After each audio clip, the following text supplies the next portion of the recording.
O traveler from beyond this world, will you witness this tale unfold? Alice? You recognized me just like that? Maybe I need to work on my impression. Anywho, come to Star Sand Shoal. There's a little something I'd like your help with.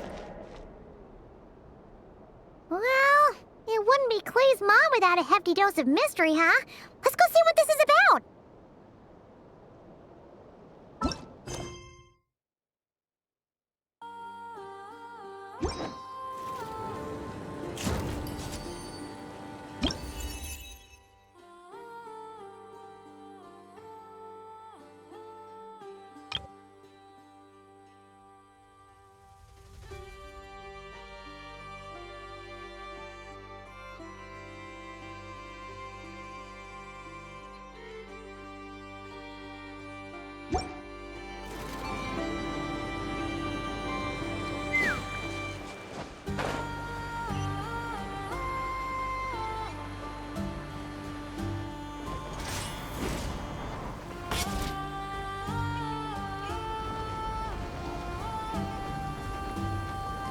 Oh, it's Durin!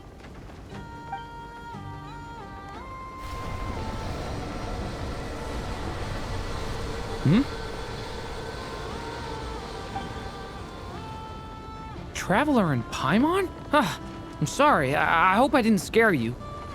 Oh, no, you didn't scare us. Just gave us a little surprise.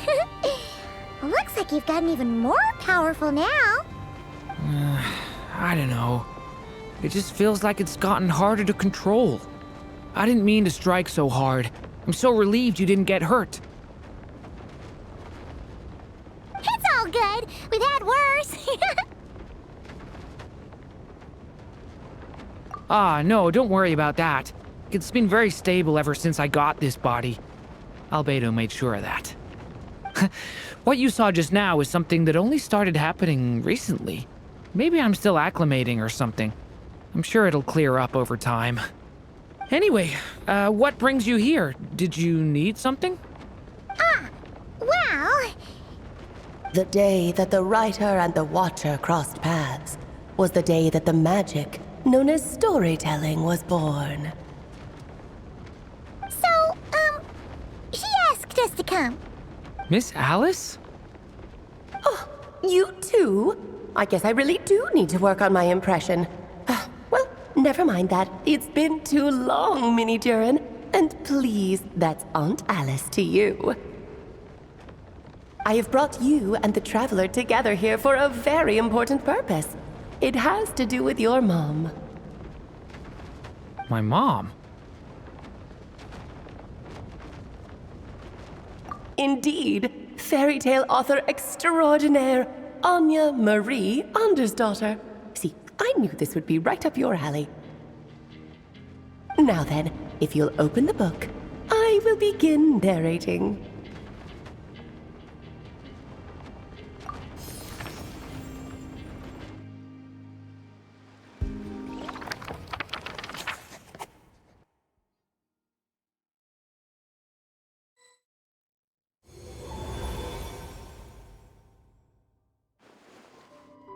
Whoa! What is this place? It reminds Paimon of Simulanka. The two are indeed similar. Both worlds were built using the same magic, after all.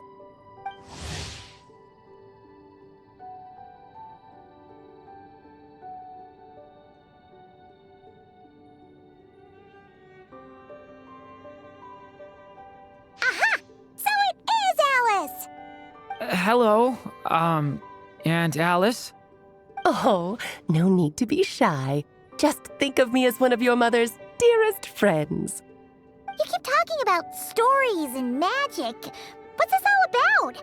Simulanka 2.0 or something? Certainly not. Simulanka was a peerless masterpiece. Without the original author, it would be impossible to create a sequel, even for me.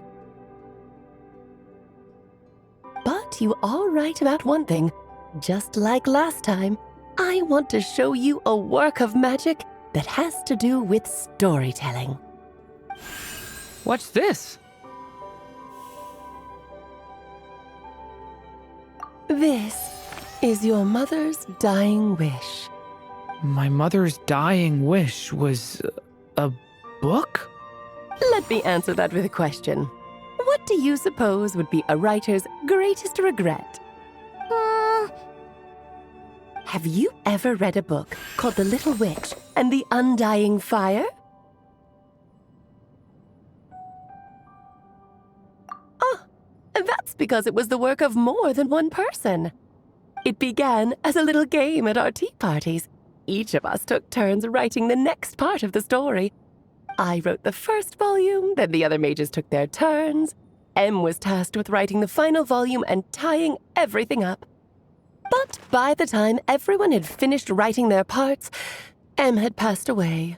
Oh, it was a terrible shame. A true tragedy. And that is the answer to my question. A writer's greatest regret is to leave a story unfinished.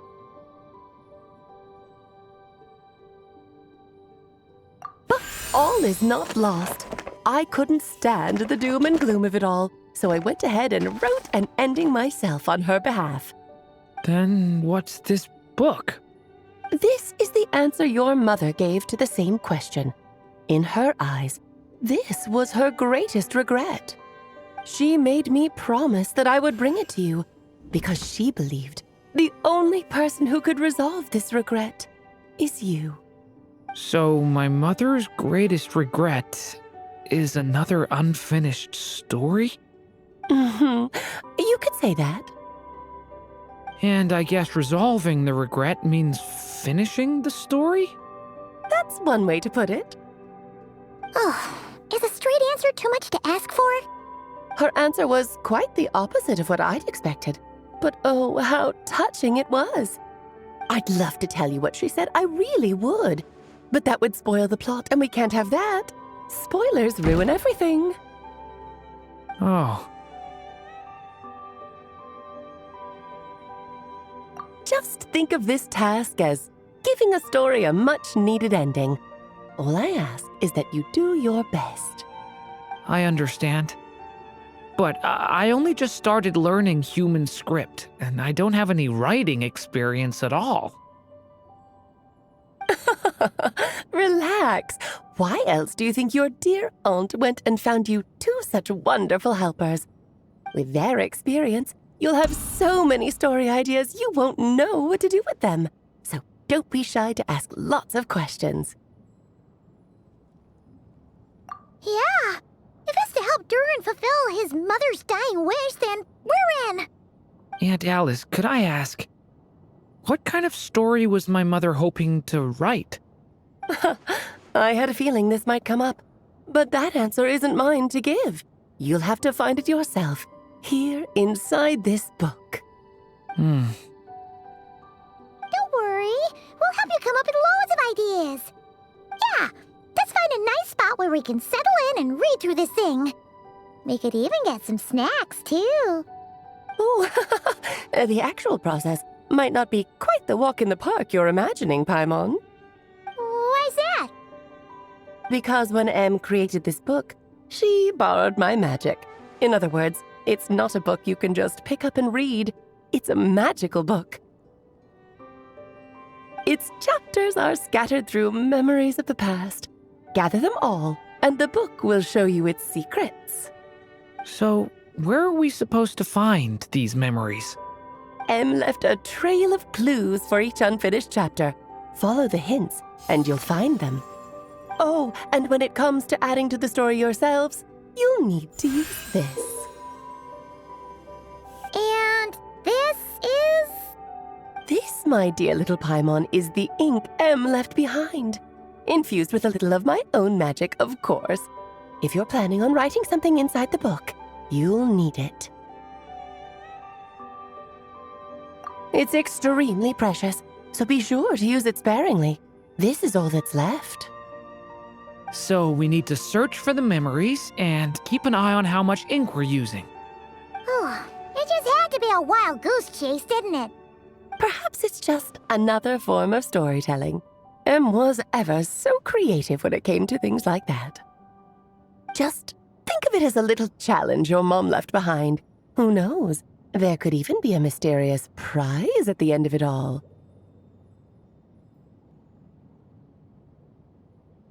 I don't care about that. This was my mother's dying wish. Whatever it takes, I'll find a way. Yep. With the two of us by your side, you'll be just fine. Okie dokie. That should be pretty much all you need to know. Oh, and once the story's complete, do let me have a little look-see, okay?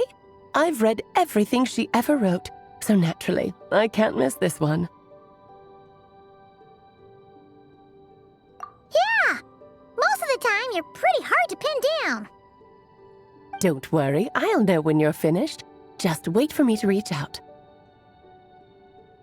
All right, off you go. I can't wait to hear how the story ends.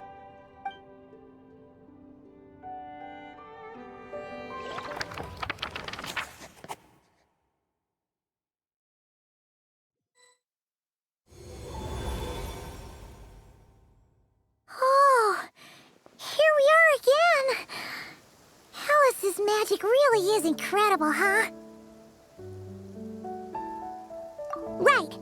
Alice mentioned we should be on the lookout for clues. Huh? A corner of repose for countless tales, watched over by the honor of knights. A place for stories to sleep, perchance to dream of ancient cities and the epics of ages past. There, a witch once spent a sleepless night, and all to bring forth a story yet untold. Find the place I speak of, for it is where the seeds of this story lie. Was that a riddle? Where do you think this mysterious place could be? Hey, you might actually be onto something. Guess that means we need to head back to Mondstadt? I had a feeling that's where we would be headed. After all, it's where my mother was from, and I bet it's where she wrote this story, too. Yeah, that makes sense. Still, I feel bad about dragging the two of you along on such a long journey. Don't worry about it. We don't really have much going on right now, so we're all yours.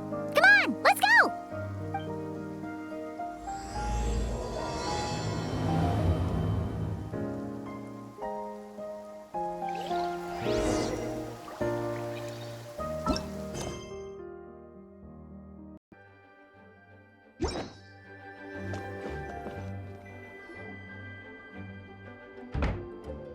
Back in the Mondstadt Library, huh? Talk about a trip down memory lane. So, we're supposed to find the seeds of the story, right? What do you think that means? Well, we're in a library, so it's gotta be books, right? But seriously, there's so many here. How are we supposed to know which ones we need? Making a racket in a library? You should know better than that. Lisa! Oh, sorry about that. Now, who do we have here? Ah, my golden-haired cutie. And my little horn cutie, too. Sorry, Miss Lisa. I know you taught me to be quiet in the library, but Paimon was just trying to help. Please don't be too hard on her. Well, it has been far too long since we saw each other, so I suppose I can let it slide just this once. Back when he first arrived here, poor Jean wasn't sure what to do with him, so I stepped in to lend a hand. I figured if I can handle a boy raised by wolves, then teaching one who's part dragon should be a walk in the park. Nice! Sounds like Durin was welcomed with open arms. Why, of course. Now, let's save the reminiscing for another time.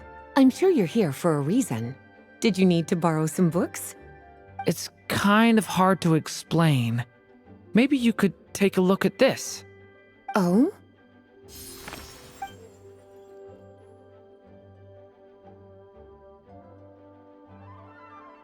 Ah, I see. These so-called seeds of the story must be the books that inspired its creation. That's just how it is with stories. They grow out of the tales that came before them. And that mage, I can almost picture her here, hundreds of years ago, scribbling away at one of these very desks. But we don't know anything about this story. How are we supposed to figure out which books inspired it? As it happens, just before I found you here, I was looking into something rather peculiar. One of the knights reported seeing some books that weren't listed anywhere in our catalog. Stranger still, just as he went to reach out for them, the books vanished into thin air. And then a while later, while he was browsing through other shelves, there they were again. Seriously? That particular knight knows this library inside and out. I'd be very surprised if he was seeing things. Something tells me these might just be the magical books you're after. According to the report, there are 3 of these books in total. I'll be relying on you to track them down, cuties.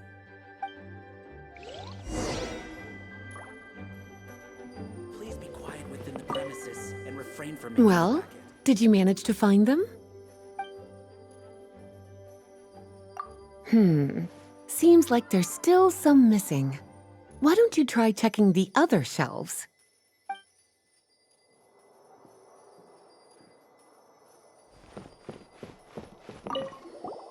An experiment log? Looks like part of the title's been erased. There's something seriously suspicious about this book.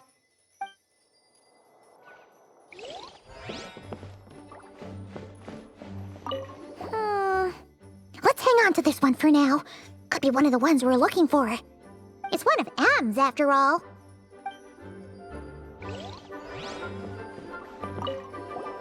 Second strongest spell in existence. Do not show Klee. Wait, there's actually a book like that right here in the Mondstadt library? That title's just gonna make people even more curious. Huh. There's definitely something fishy about this one.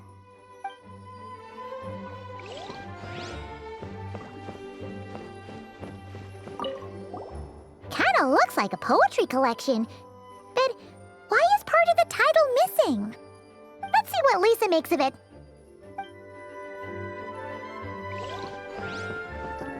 Oh, wait! Did Klee write this one? Should this even be here? We better show it to Lisa.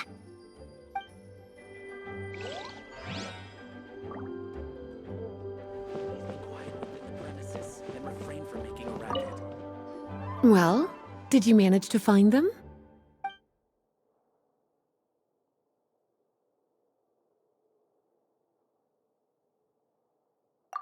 Well, this book has quite an obvious connection with that mage, considering she was the one who wrote it.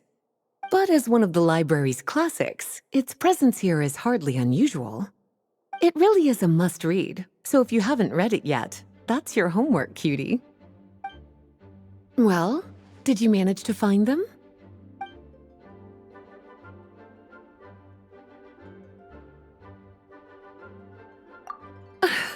Well, it definitely shouldn't be here, but I'd highly doubt it's one of the books you're looking for. Because this is something Klee wrote. It's a compilation of all the best fish blasting spots around Mondstadt, as well as the most convenient places to stash her new jumpy dumpties. Of course, there's no way she'd get away with keeping a book like that in her bag. And she'd be in big trouble if Jean were to find out. Not only would the book itself be confiscated, but she'd be looking at a whole day in solitary confinement at the very least. Somehow, she figured out that the best place to hide it was right here. No place like a forest for hiding trees, huh? Now, every time it gets confiscated, she just writes a new one and sneaks it back in.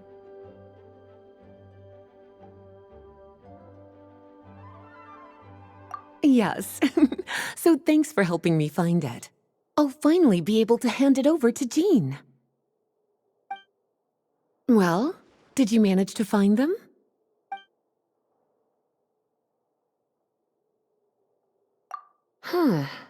This book definitely doesn't belong here. Yeah, we can tell just from reading the title.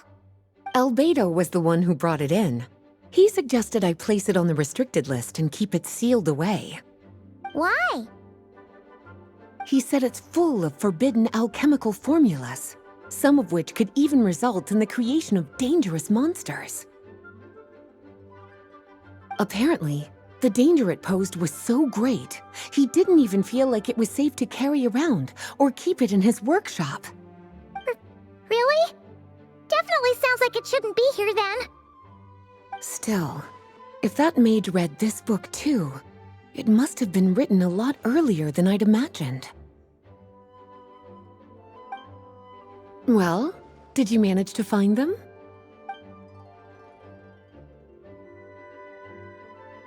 Truly extraordinary, and certainly not the kind of thing that should be just lying around. In fact, Miss Alice gave strict instructions about it. So, it's some kind of book of spells? Paimon's guessing magic this powerful should be kept a secret. It's true. This book does contain one of Miss Alice's spells. But honestly, virtually no one could actually pull it off, even if they tried. The only reason it's even meant to be in the restricted section is because we can't let Klee get her hands on it. After Klee was born, Miss Alice advised us to seal it away. She even added that little subtitle herself. So, it's to keep it away from Klee, huh?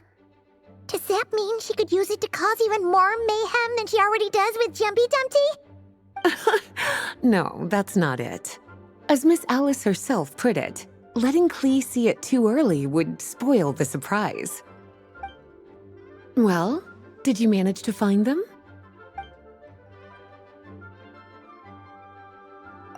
Yes, this is a restricted book, all right. It certainly isn't supposed to be here. Huh.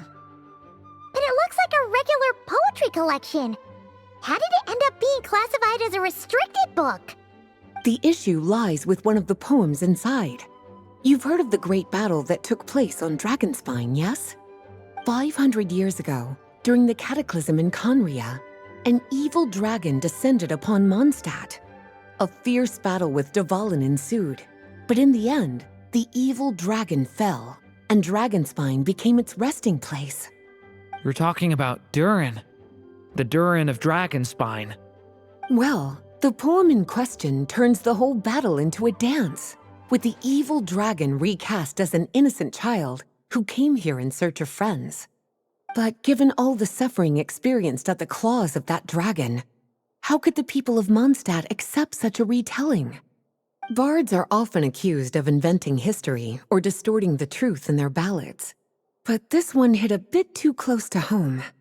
And since the knights back then were unable to track down the author, they decided to ban the entire collection, blot out the title, and seal it away for good. So the version in the poem, it was all a lie? I'm afraid that question is something only the dragon himself could answer. Well, would you look at that? Seems like these are the little troublemakers you're after. And all three just so happen to be forbidden texts. What kind of story requires reference material like that, I wonder? Forbidden texts? You know, the first time you mentioned that the library had a restricted section, Paimon thought you were just trying to scare us. Are you saying it actually exists? Not really something you should be poking your little nose into, is it, cutie? Sorry. Seeing as it was Miss Alice who asked you to look for these books, I won't question the matter. But they'll need to be sealed away again once you're done, so don't forget to return them. Don't worry, Miss Lisa. I won't forget. Well then, that's all from me. After all that hard work, I think I've earned myself a nice cup of tea. All right, we've gathered all the reference books. What's next?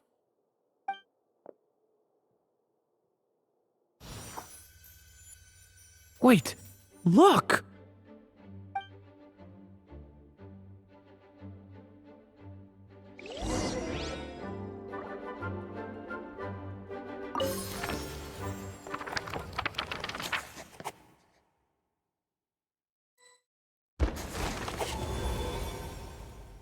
Long, long ago, an evil dragon descended upon the human world, bringing terrible calamity in its wake. Bravely did the people resist, until at last, the dragon lay slain. Later, a witch with a love for stories came upon the tale of the evil dragon, and for reasons she could not explain, felt a pang of sorrow on its behalf. For she knew, despite its body being born of wicked alchemy, all along, the dragon's soul was that of an innocent child. Right up to the moment of its death, it had no choice in becoming a vessel of calamity, nor could it fathom the cruel fate that lay before it. Though the witch had a love of stories, she was not pleased with how this one ended. No, that won't do, she thought. I'll write you a better ending instead. And so she set off to do just that, borrowing a little magic from her friend. With it, she wove a dragon's egg, resolving to rear a dragon child of her own. Yet long in thought she lingered, wondering what kind of world her little dragon ought to behold upon waking.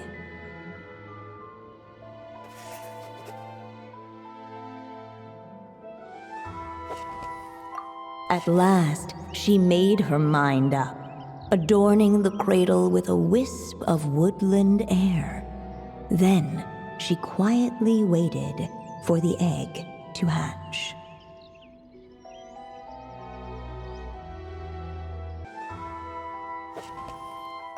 At last, she made her mind up, adorning the cradle with a trace of palatial splendor.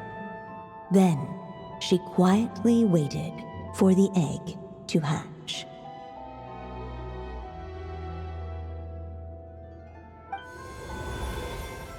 Whoa!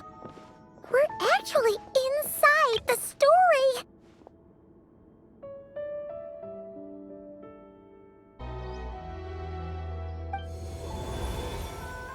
Whoa! We're actually inside the story! This must be Aunt Alice's magic. Yeah. A story about me? Why don't we just see where the story takes us? All we know is the beginning at this point. Okay. And now a golden-haired traveler, a silvery sprite, and a dragon-born youth step onto the stage. What new chapter will their arrival bring? Whoa! That came out of nowhere! Was that the same voice we heard just now? Yeah. But why does it sound so familiar? I've missed this. It's just like the stories my mother used to tell me. You mean... Em? She used to tell you stories? Yeah, she loved it. Back when she was still alive. Sorry, we should focus on what we're here to do. So, now that we're in the story, what's next? The dragon youth wondered aloud. Yet all he could do was wait for the story to unfold. Of course, there's something to be said for helping it along. Perhaps a little exploration could prove fruitful. Oh! Is that a hint? Yeah, I agree.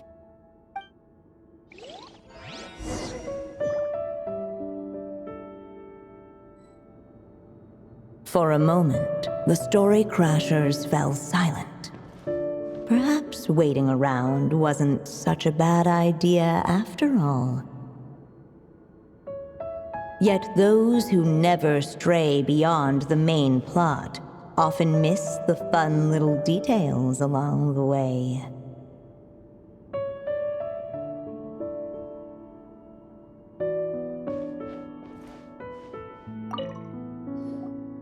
This Draco doll is meant to be the witch in the story, right? Wait a second. All the people we've seen that look like that turned out to be mages from the Hexen Circle. Do you think the witch in this story is one of them too? My mother had a hat just like this. Then, the witch must be M. Looks like this story really is about Durin, huh? Whether the sprite spoke true or not, it had little bearing on the story at hand. For in that moment, what mattered most was not that she was a witch, but a mother waiting for her child to hatch. Let's keep looking.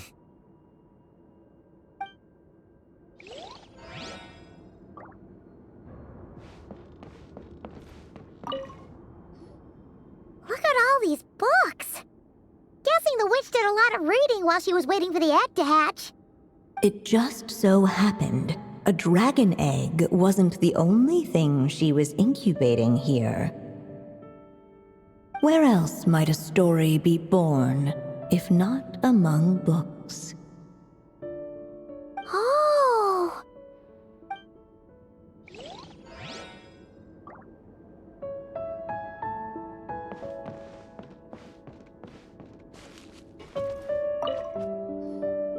This must be the dragon egg, right? Looks like it's gonna hatch any moment now.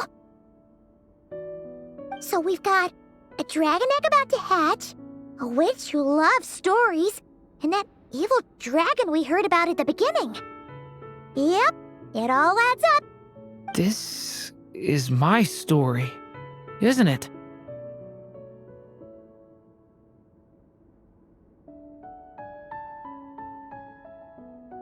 Okay, so how are we supposed to help the story along? It feels like all we can do right now is wait. Apparently, it hadn't dawned on the group to look for a way to help the egg hatch faster. Oh, right! We're at the point in the story where we're waiting for the baby dragon to hatch, so that has to happen before the story can continue. With the flames at his command, perhaps the dragon youth might be able to provide the egg with sufficient warmth. What? You want us to roast the dragon egg?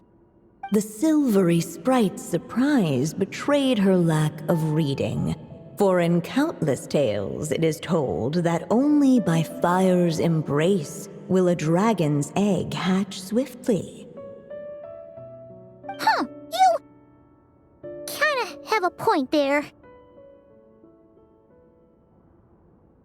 Okay, I'll see what I can do.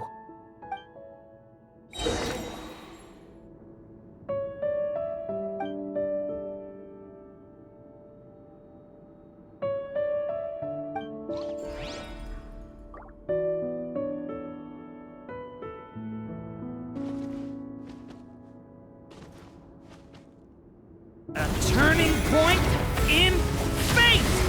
Thunder! Let every unborn life be welcomed with tender anticipation, and may that warmth stay with it for a lifetime.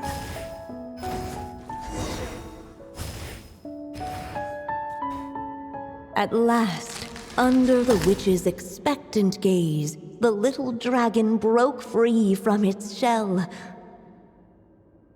No living being has ever decided the moment of its birth. You were no exception, my child. I brought you into being because I willed it so, just like the witch who created that evil dragon. But I promise you this. Your birth was wanted. You are loved, and you will have a different fate than the dragon that came before you. You've never told me those things before, but for some reason, I always knew. Thank you for bringing me into this world.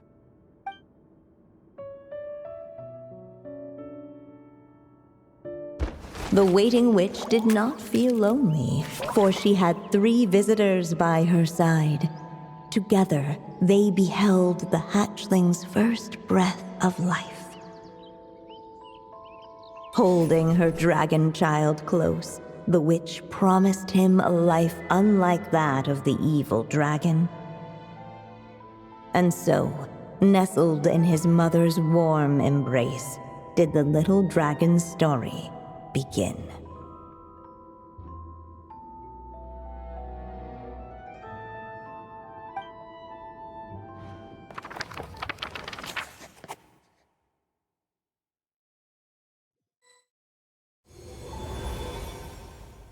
Wait, isn't this Mondstadt? Looks like we're back in the real world. Looks like there's more written on the page now and less ink left than before. So, does that mean we've completed this chapter?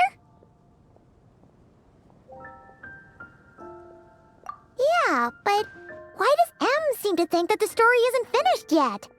Durin broke free from the curse, came into this world with a new body, and even made a bunch of new friends. That already sounds like a happy ending to Paimon. True. Everything's always so mysterious with these mages. Guess all we can do is wait for more clues. Huh.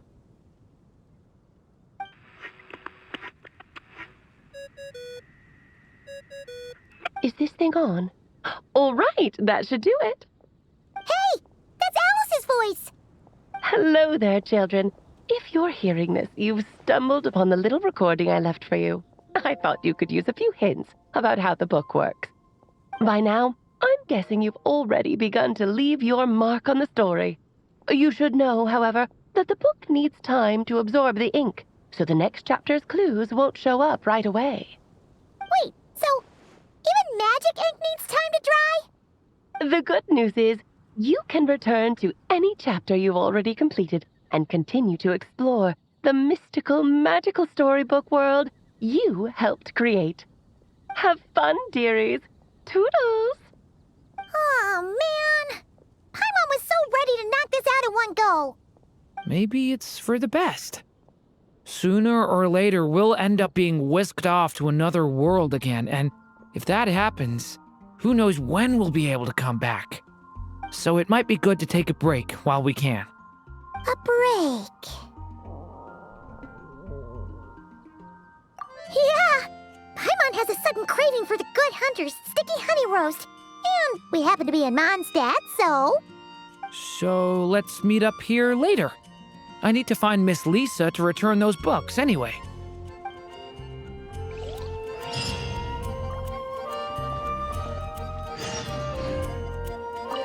Aunt Alice said we can return to the story world at any time. If you feel like checking it out again, just come find me.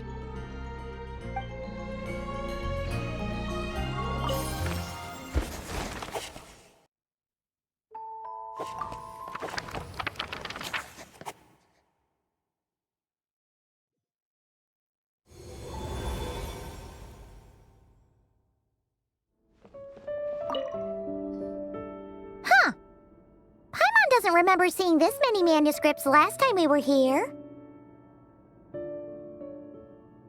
So, she wrote this many books even after Durin was born? Let's see.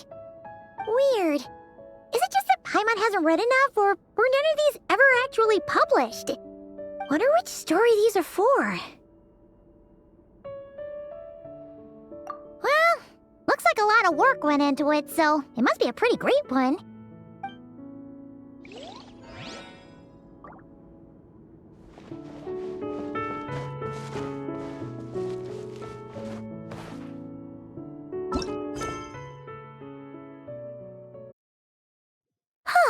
Paimon's feeling totally recharged after such a long rest. Let's go find Durin and see if that book has any new clues.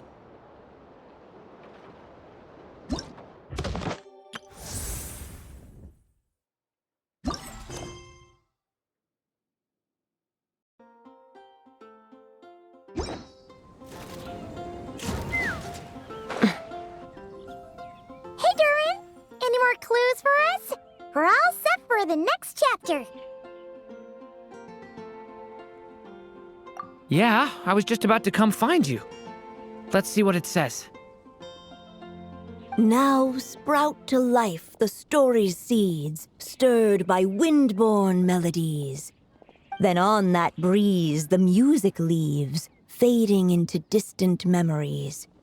Seek the place where wind and tale entwine, and once there, make 3 riddles into verse, and 3 melodies into song.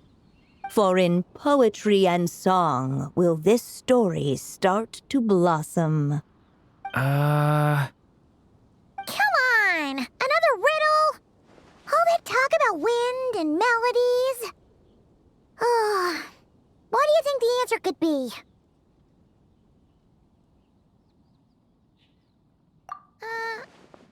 Oh! Care to elaborate? Wind? Music? Poetry? Tone-deaf bards gotta know the answer.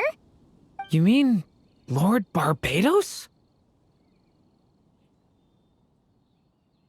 Albedo introduced us when I first arrived in Mondstadt.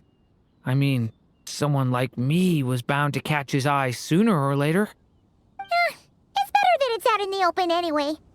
Now, how should we track him down?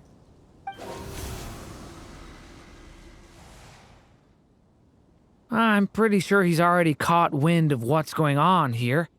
Why don't we just see where the wind takes us? Right. He definitely makes it easy to forget he's a real god sometimes.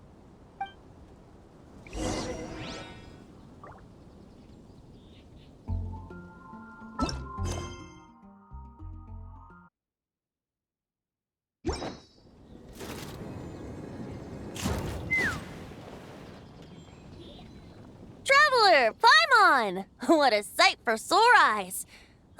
And the little dragon from the fairy tale world. I heard your voices calling out to me on the wind.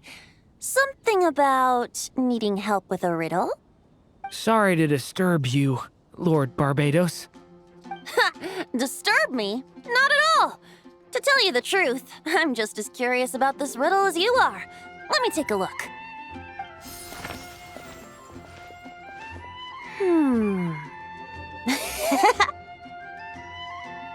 What is it? Did you figure out the answer? 3 riddles and 3 melodies. That sure takes me back. The answer you seek lies hidden in memory. Looks like running to Tone-Deaf Bard was the right call after all. Long ago, those mages came to Mondstadt, seeking to test their strength against mine. But I replied, let us make music, not war, and resolve our conflicts through song. So I strummed my lyre and sang them this verse. O wind, welcome now, my guests. Pass through verdant leaves unseen, where shape your formless self may take, and offer up a graceful scene, a fleeting gift for welcome's sake. Leap at the edge of a sea of clouds, where land meets sky and sky meets ground. There frighten off the noisy crowds and bring my guests a calm profound. Fly beneath the stars up high, where mortal noise is swept aside, that my dear guests with starry eyes may share the dreams they hold inside. Now go to where I vowed to keep a quiet spot for them to sleep. No clash, no contest bars the way, just tea and mirth to fill the day. There you have it, the 3 melodies. As for the answers to those 3 riddles, I trust you can guess them by now. The woods, the edge of a cliff, and the sky? Correct! Funnily enough, your mother was also the first to solve it, all that time ago. There must be some kind of special rapport between those who write stories and those who sing them. The woods? A cliff? In the sky. Oh! So that's where it is! I suppose the spot that answer points to is where you're headed next. You should know, after solving my riddle, the mages even accepted my proposal and made that location their official meeting spot. And going by what your book is suggesting, once you found it, you might want to try playing the melody I just shared with you. Guess you can be pretty reliable when it counts, huh? Great Animal Archon? Thanks for the help, Lord Barbados. Still got questions for me, huh? Yeah, you must have read countless tales in your time, being a wandering bard and all. In your experience, why might an author consider a story unfinished? Unfinished? Well, I guess if there's something left to accomplish in the story, or, if the last line goes, "To be continued." Huh? Wow, your helpfulness lasted for like 1 second. In all seriousness, I would think the answer to that question lies in your mother's story itself. It's not my place to pry any further. All right then, we should get going.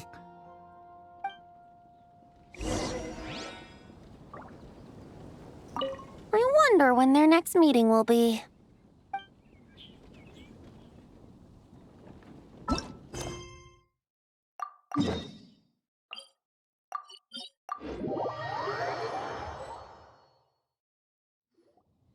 Okay, we're here! Now, we just need to play the 3 melodies, and we should be able to gather the memories for the next chapter, right? A musical performance? Huh. Out of all the things Miss Lisa has taught me, that's the one I'm worst at.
Even a war that shook the world could not halt the witches' gatherings.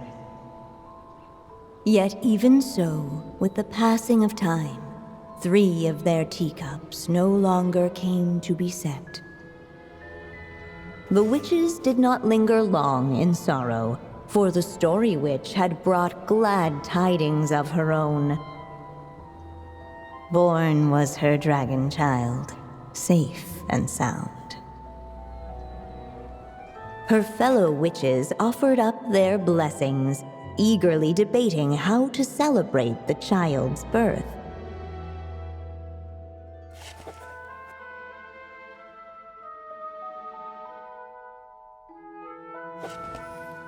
In the end, they settled on the sweetest candy they could find. After all, what could be sweeter than the arrival of new life? And so, the witches' gathering turned into a birthday celebration.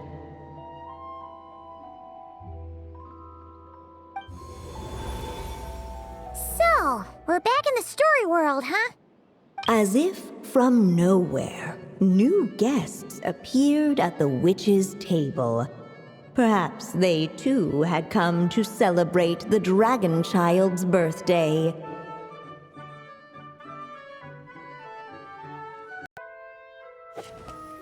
In the end, they settled on the most vibrant balloons they could find.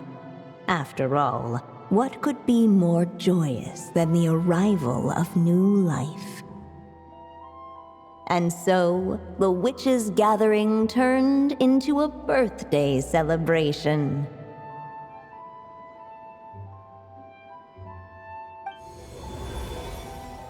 So, we're back in the story world, huh? As if from nowhere, new guests appeared at the witches' table. Perhaps they too had come to celebrate the dragon child's birthday.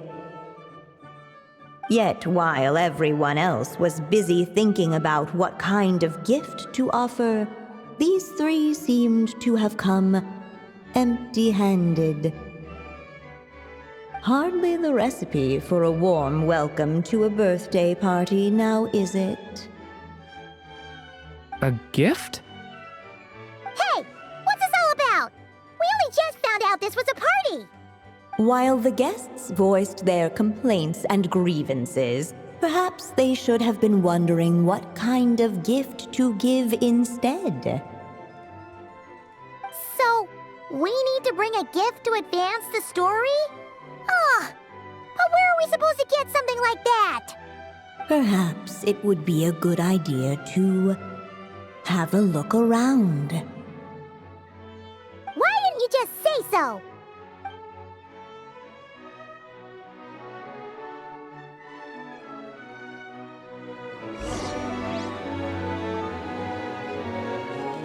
The witches went on chatting away, ignoring the empty-handed guests.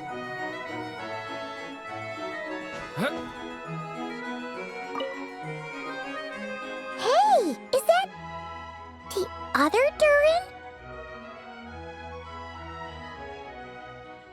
Hey, Mini Durin! Nope, no reaction. Seriously, did he doze off at his own birthday party? Brought to life by the witch's magic ink, the dragon child played with animated glee each time the tip of her pen danced across the page. Yet she could not spend all her time writing. For the upcoming witches' gathering, she had no choice but to set down her pen. But before doing so, she wrote one last line. So did the child drift off into blissful slumber. Well, that's a bit convenient.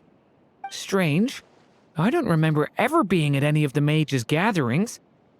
When exactly was this birthday party supposed to have happened? No wonder you don't remember. From the looks of it, you were probably fast asleep at the time.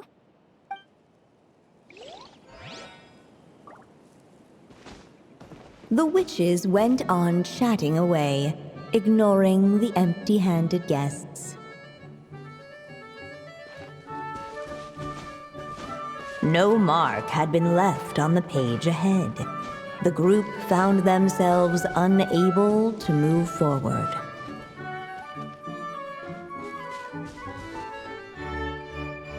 Hey, could we use these as gifts, maybe? At last, the guests found something to give the dragon child. Guess that's a yes, then. Which one should we go for? Still, the guests wondered, what kind of gift might the little dragon really want? Should they put a warrior's sword in his hand and send him out on an unstoppable quest to save the world? Or perhaps a wandering hero's slingshot and the promise of a life of endless, uncharted adventure. Or maybe even a scholar's tome and the chance to take on all the world's unsolved mysteries. Okay. Wow. That's a lot of pressure all of a sudden. Oh yeah!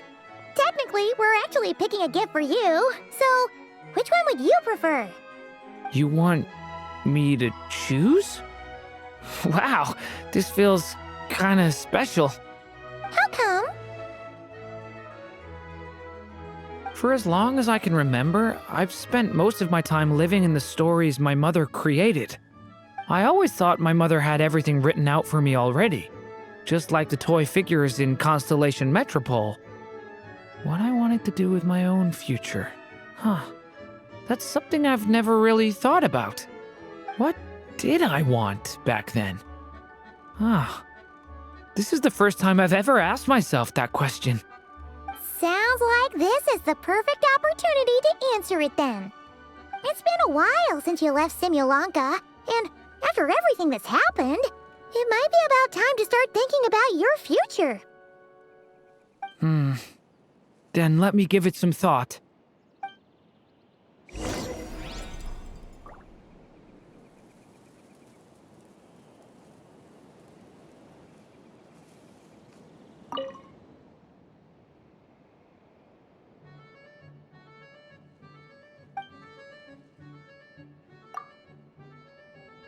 In the end, the guests settled on the warrior's sword.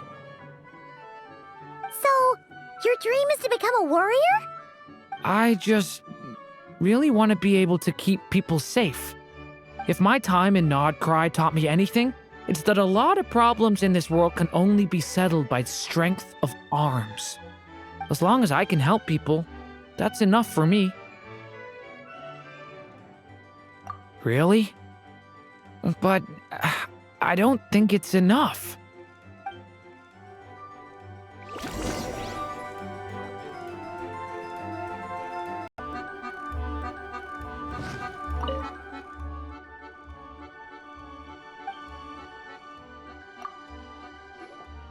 In the end, the guests settled on the Scholar's Tome.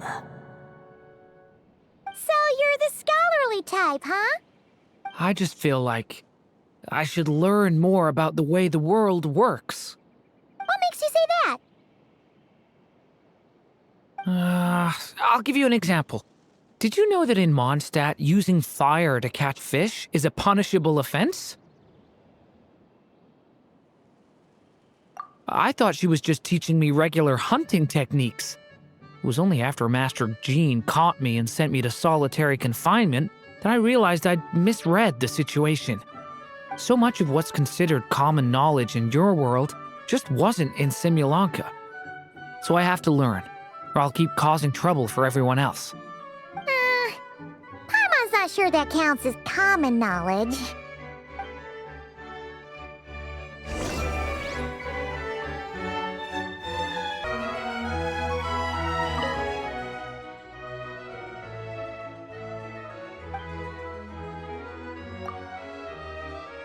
In the end, the guests settled on the Wandering Hero's slingshot. A wandering hero. So, you're an explorer, just like us. I guess you inspired me. During our journey from Mondstadt to Nodcry, we passed through many places and encountered all sorts of different people. But despite the immense distances between them, there was always one topic that kept cropping up. Your accomplishments. Well, we are world-renowned adventurers, after all. Come to think of it, isn't a wandering hero basically the same thing as an adventurer? I've always thought of adventurers as people who chase after stories, and in doing so, they also leave behind many of their own. I'd like to become someone like that, too.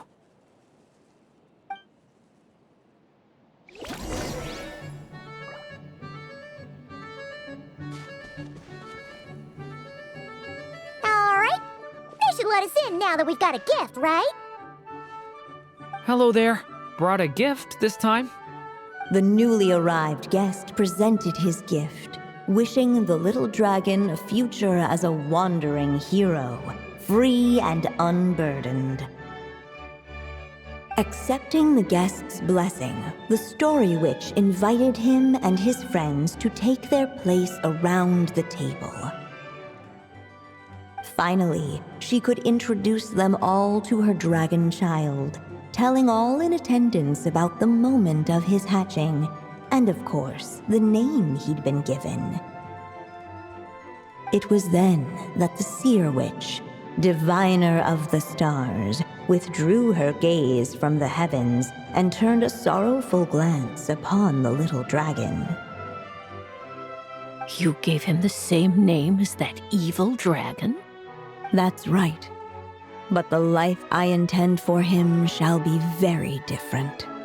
What folly to love so blindly. For as you must know, a name is the mirror of destiny itself. He who bears an evil dragon's name must also inherit the fate of its previous owner. His fate has been foretold. Then I'll rewrite it. The witches at the table fell silent, for they knew the Seer Witch's words had never once proven wrong. Yet, just as clearly, they recognized the Story Witch's resolve, for there is scarce a force in this world more fearsome than a mother's love. At last, the Merry Witch stepped forward, dispelling the uneasy silence. So be it. Then we'll all lend a hand. Together, we shall rewrite this child's fate. You mean to defy one of the fundamental rules of this world? I refuse to be shackled by such rules. Besides, this is a witches' gathering, is it not? What could be more fitting a subject for this occasion than to defy them? Oh? Sounds like an interesting experiment. I suppose, were we to succeed in this endeavor, we might bring a touch of wonder to this otherwise dreary sky of stars. The Merry Witch finally talked them all round, just like she had done many times before. Warm and strong as the sun she was, so much so, in fact, that those who her light shined down upon had no choice but to bask in it. And so the witches readied their gifts, 3 marvels of the cosmos. For this child, I shall decipher the ravings of the heavens and lay bare before him the trickery of fate. For this child, I shall leave a formula powerful enough to unravel the very origins of this world, that he may seek another solution for the conundrum of his life. For this child, I shall call upon wondrous magic to make possible his impossible wish. All the Story Witch had was the pen in her hand, yet with the love that flowed from it, she resolved to bring forth a marvel of her own. For this child, I shall leave behind the last story I will ever write, and with it, a path to an ending yet untold. With the witch's blessings given and received, the little dragon's fate at last began to turn. In the midst of the dragon child's birthday celebration, the Seer Witch proclaimed her prophecy. The child had been given the evil dragon's name, and with it, the burden of its fate. But hearing this, the Story Witch vowed to rewrite it all, for such was her love and resolve. And so the other witches offered their gifts in turn, marvels as rare as any in the cosmos. Together, they sought to test one of the fundamental laws of this world, in part to support a mother's love, and in part to sate their own curiosity. Oh, and I almost forgot. Our new guests came bearing blessings of their own. Who knows? Perhaps this extra spark of life might be all the little dragon needs to change his fate.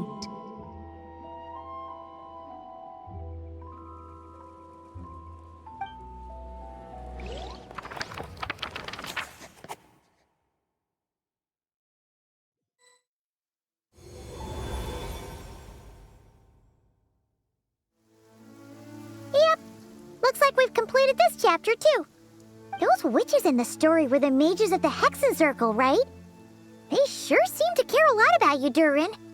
But, Paimon kinda had trouble following their conversation. Just a bunch of mystery, as usual. The evil dragon's fate. Oh, is that what you're worried about? But didn't we already take care of that?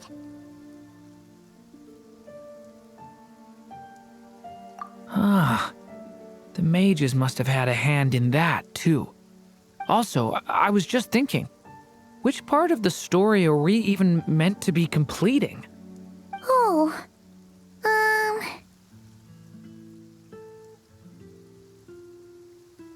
It feels less like we're filling in the gaps and more like we're adding something new altogether. But we use the ink, right? And the book hasn't given us any more clues, so that must mean our task is complete. At least for now. Yeah, I guess we're doing something right.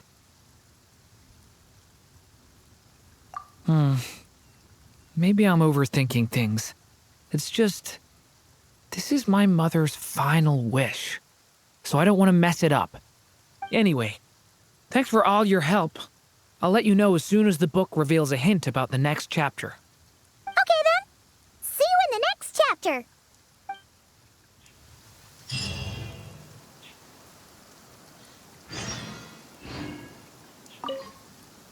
I think I'm gonna stick around, take my time reading through this book. If you feel like jumping back into the story, just come find me.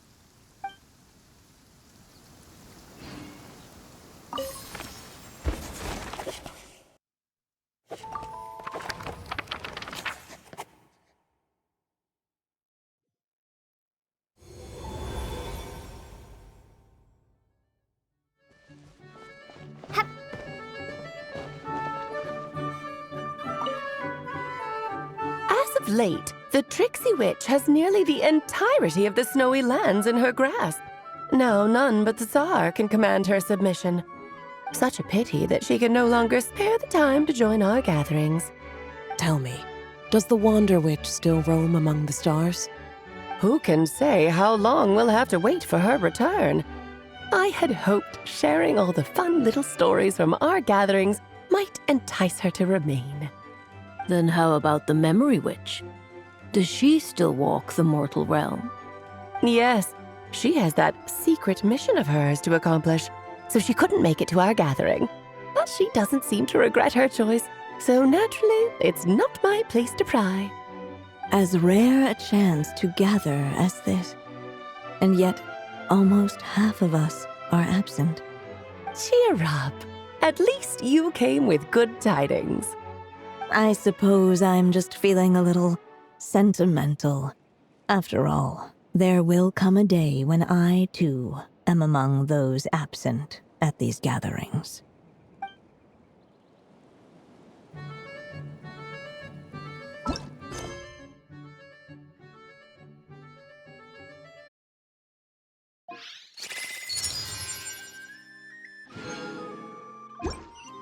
Hey, it's a letter from Durin. He wants to meet us in Mondstadt. Sounds like the book must have given us a clue about the next chapter.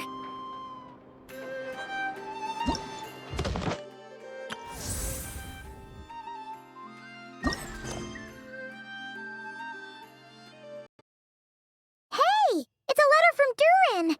He wants to meet us in Mondstadt. Sounds like the book must have given us a clue about the next chapter.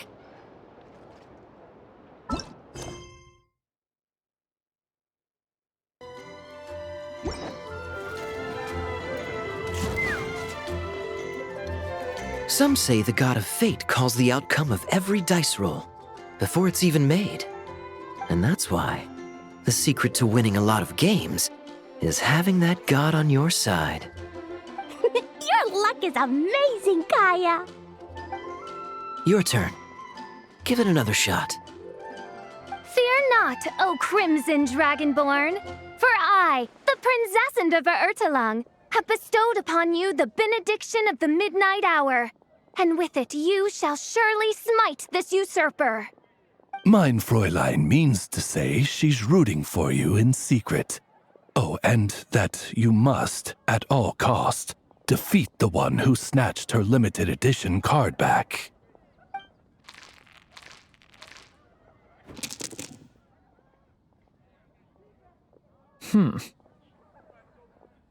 I'm not too sure if that counts as good luck or bad. Tis not but the perfidious machinations of fate. Hey, everyone! Miss Honorary Knight and Paimon, you're back! It's good to see you, Honorary Knight. Mein Fräulein is quite invested in the outcome of this match, so please, allow me to extend greetings on her behalf. Of course. But if you're all playing cards, how come you're not over at the Cat's Tail? There's something about our horned friend over there that seems to frighten off little animals. Could be because he used to be a dragon. Normally, the animals just steer clear of him, but in the close confines of the Cat's Tail, let's just say, the feline residents probably consider it their turf. And we all know how dangerous a cornered cat can be. I just wanted to borrow one of their nests for a nap. One of their nests? Wait, you mean a cat sofa? Yeah, it's more comfortable for me. I can stretch out just the way I like. But it turns out the Black Cat and his minions are quite territorial. Luckily, Miss Diona helped smooth things over, and they finally agreed to let me use one. But, I only get to use it after dark. Oh, Diona stepped in! You know, underneath it all, she really does like helping people. The more likely reason is because Durin won't touch a drop of alcohol. As far as Diona's concerned, that pretty much makes them two peas in a pod. It's a shame, really, considering everything Mondstadt has to offer in that regard. Mondstadt's alcoholic drinks are a bit too much for me to handle right now. But maybe someday. There's no need to force it. Who says you have to drink just because you're in Mondstadt? Yeah, it's just, I'd really like to make some more friends, so I need to learn how humans socialize. I guess alcohol is usually involved, though. But that's why I started learning how to play Genius Invocation TCG. It's also a kind of social activity, but it doesn't involve drinking. And I've been lucky enough to receive the guidance of the Prinzessin de Verurteilung herself. Exactly! Who needs alcohol when you can make friends playing card games? Speaking of which, need any tips from the master over here? You'll wipe the floor with that opponent of yours. Paimon guarantees it.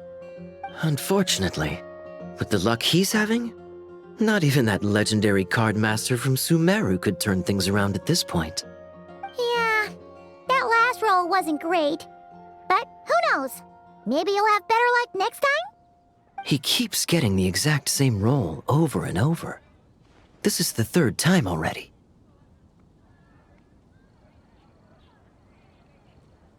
If there really is a god of fate, they could have cut this kid a bit of slack. Like, I don't know, make it possible for him to roll at least one other side of the dice?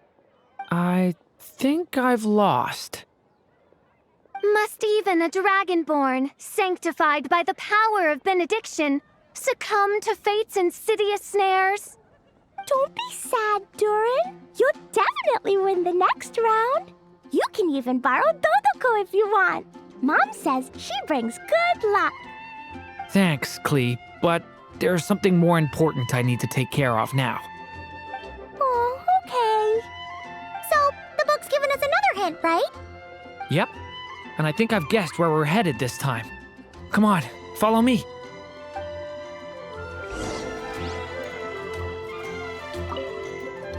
Miss Honorary Knight and Durin, are you heading off on a big adventure? But Master Jean said I can't leave the city today. Promise me you'll tell me all about it when you get back, okay?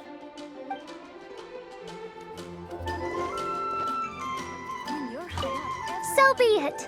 Such are fate's accursed wiles. Come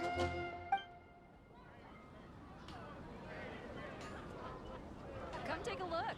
There will definitely be something that catches your Not eye. every day you're back in Mondstadt, huh? Care to grab a drink if you're free?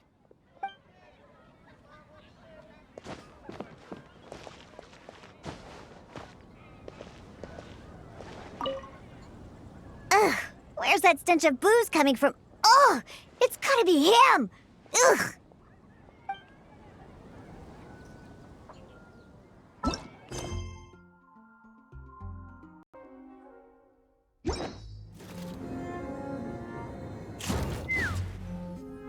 In what sort of castle might a storybook dragon dwell?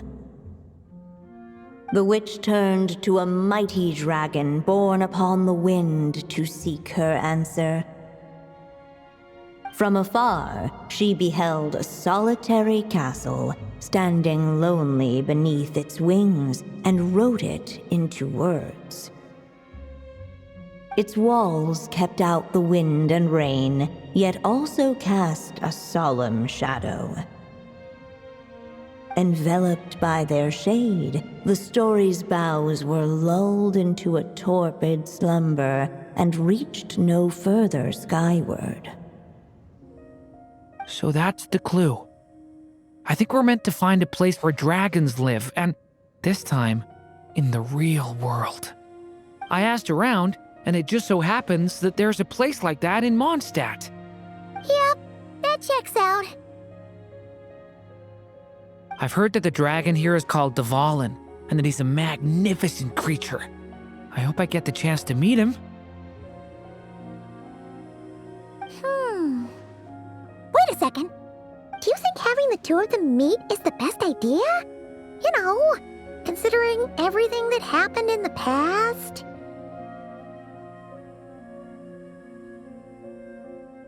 How would we even explain everything to him? Well, if we do run into Dvalin, it should turn out okay with us here at least. Is something wrong? Nope. Let's go!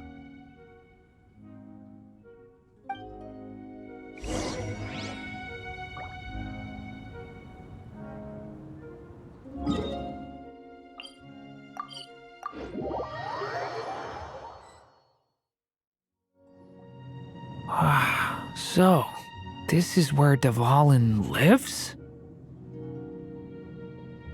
Yeah, right into the middle of a raging storm.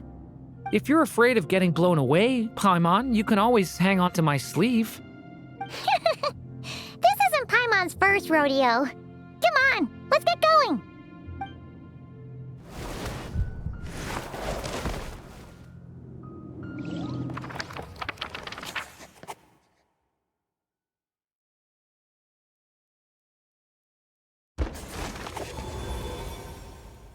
The little dragon grew with each passing day, and the story witch, who loved him dearly, built him a big, beautiful castle. Yet in the end, she herself succumbed to time's merciless march, setting forth on a journey to a place beyond even the stars. All of a sudden, the little dragon found himself alone. He tried leaving the castle to make some new friends. But already he had grown the claws and scales of an evil dragon, just as the prophecy had foretold. Afraid he might hurt someone, the gentle little dragon hid within the castle his mother had built, and came forth no more.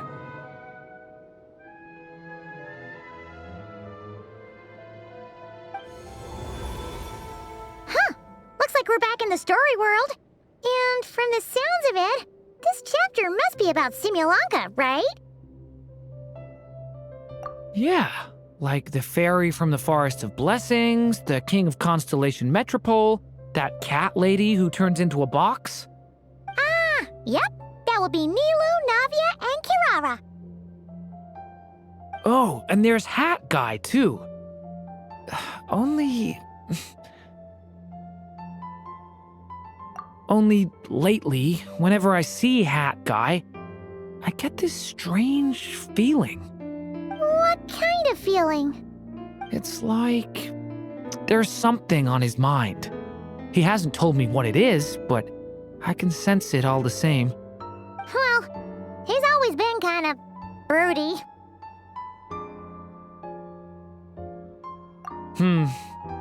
I guess I should focus on fulfilling my mother's final wish for now, though.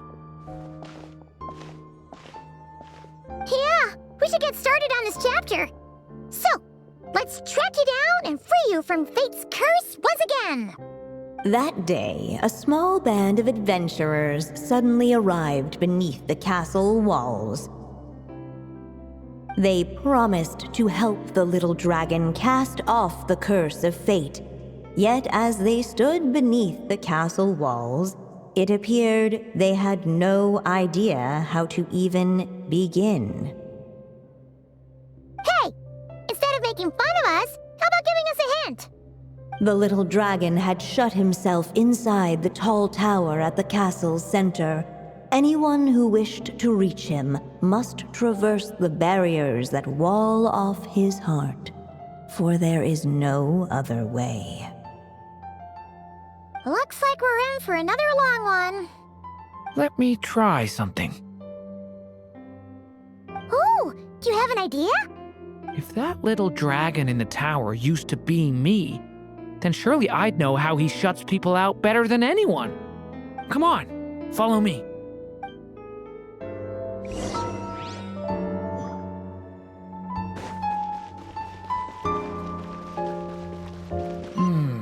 That telescope. I've seen magical tools like that before. It should come in handy.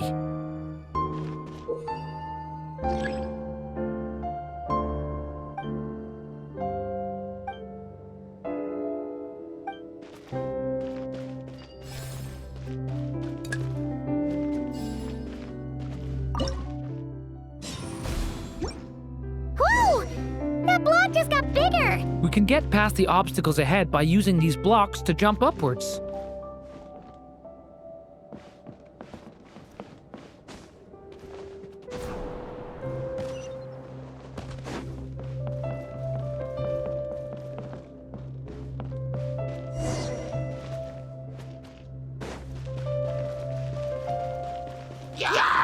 Leave it to me!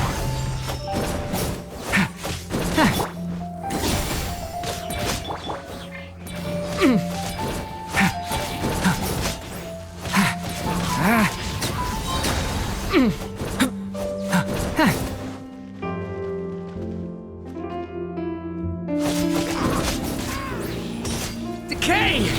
New life! Thunder!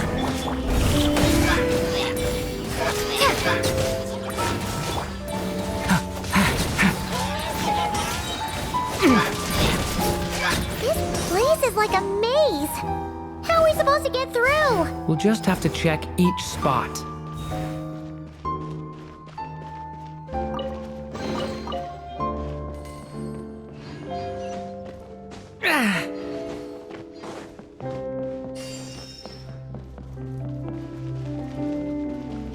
Decay! New life!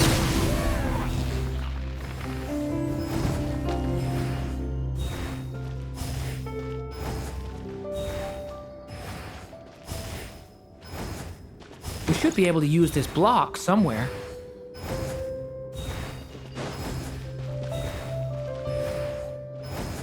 Looks like this telescope is missing some blocks. Oh. Let's try the one we just picked up.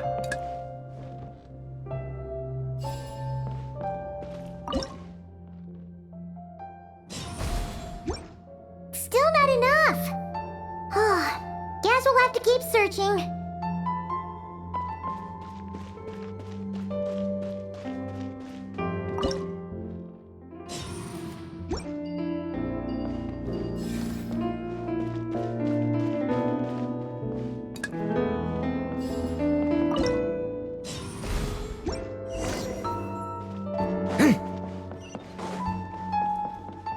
Look!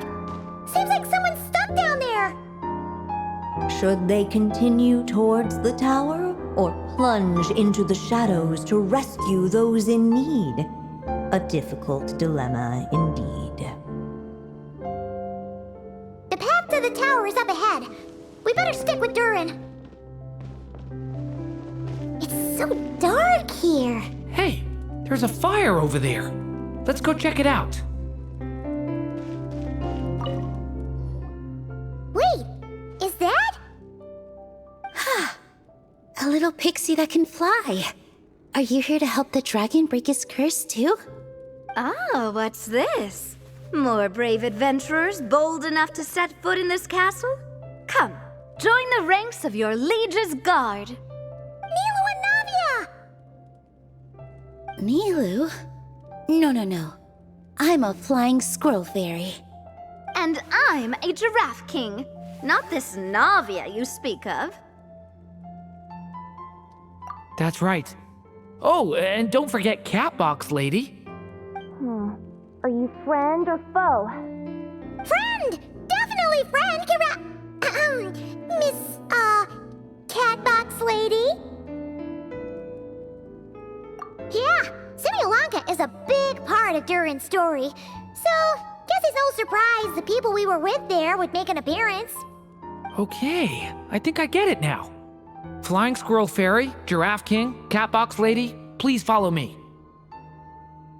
The shadows cast from the high walls of the tower were manifestations of the dragon's loneliness, barring the path of any visitor who wished to be his friend. The group of brave creatures sought to aid the little dragon in lifting his curse, yet without light to lead the way, the group was trapped, waiting on a miracle. These shadows are blocking our path. It seems like the little dragon is afraid to meet us. If only we had more firelight. But you three don't seem to fear these shadows. Why? Because I carry more than enough firelight for all of us. Besides, even though we're here to complete the story, who says it can't look a little different this time? Before I met you all, I was so sure I'd never make a single friend. I pushed away anyone who tried to get close, until some kind of miracle brought you to me. This time, allow me to return the favor. I'm not sure I followed all that, but you want to help the little dragon break his curse too, right? Yes, so please, come with me.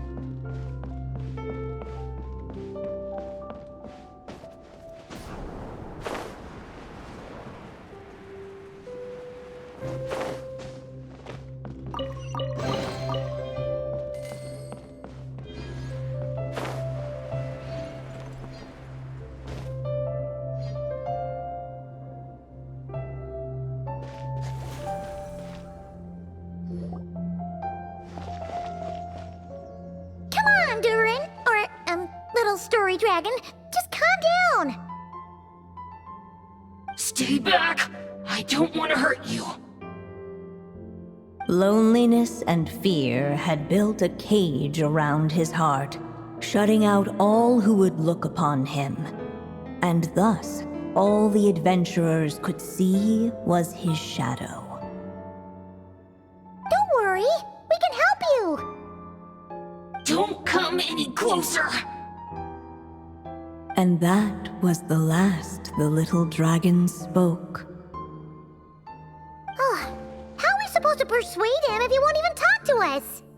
If you can still hear me, please listen to what I have to say. Your claws and scales aren't some kind of inescapable curse, you know? You'll overcome it one day and make lots of new friends. I'm sure you think I'm lying. After all, no matter how many times you've tried to break it, nothing's ever worked. But this time is different. I brought your friends here to see you. Oh, what did you say? Hi, little dragon. I'm the Flying Squirrel Fairy, and I'm here to help you lift your curse. Will you talk to me? And I'm the Giraffe King. Don't be afraid, little one. We're not afraid of you. I'm just a cat in a box, but I'd very much like to be your friend too. These are my friends? Yeah, they're your friends in the future you've been trying to avoid. I can promise you that. They're reaching out, so you just have to ask yourself one question. Do you accept?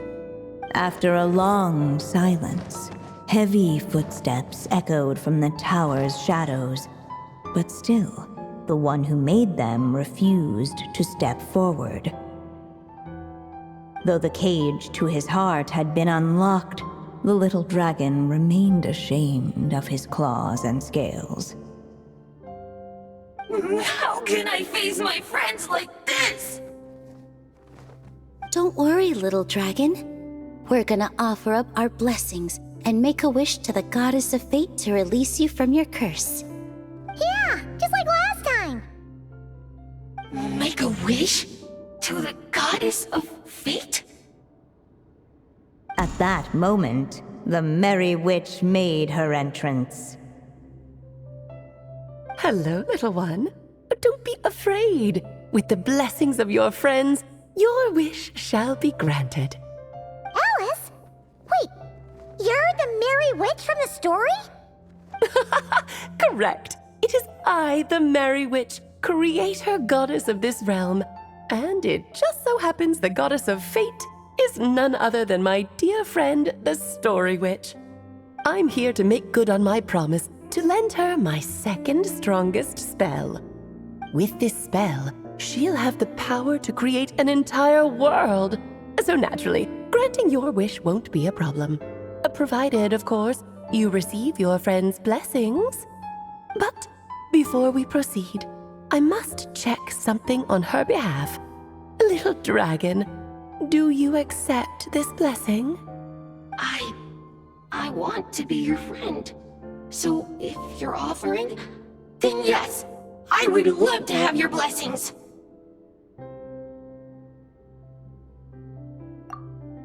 Were it not for the adventurer's blessings, this tale might have ended long ago. Thanks to them, another ending was now possible. Yet in that moment, they did not know if this blessing was truly a gift or just another trial in disguise. What? You didn't say a word when we actually needed a clue, but now at a critical moment like this, you turn up and start playing mind games? Another trial. That actually sounds about right. Be it the fictional problems of Simulanka or unavoidable conflicts in the real world, if you think about it, that's what they've been all along. But if it wasn't for those trials, I never would have met any of you. So, despite all that, I'd still like to give my blessings.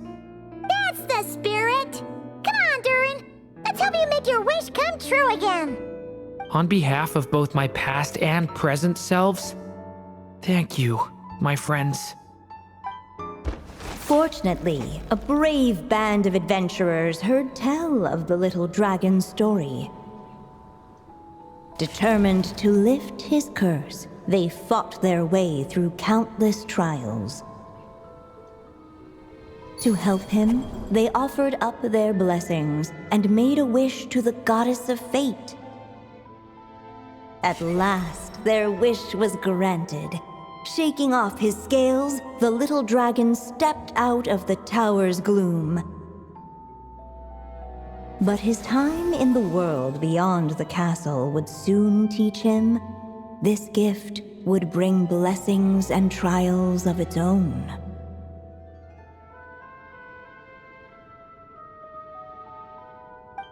And as far as the little dragon was concerned, the tricks of fate had just begun.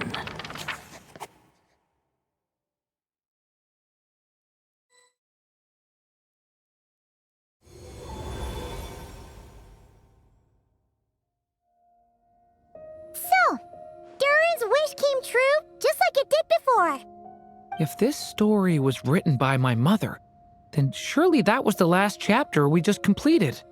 Oh yeah! So, in other words, we finished it! Looks like that's a wrap on Alice's task, and there's even some ink to spare. Guess we'll have to wait for her to make contact, like she said.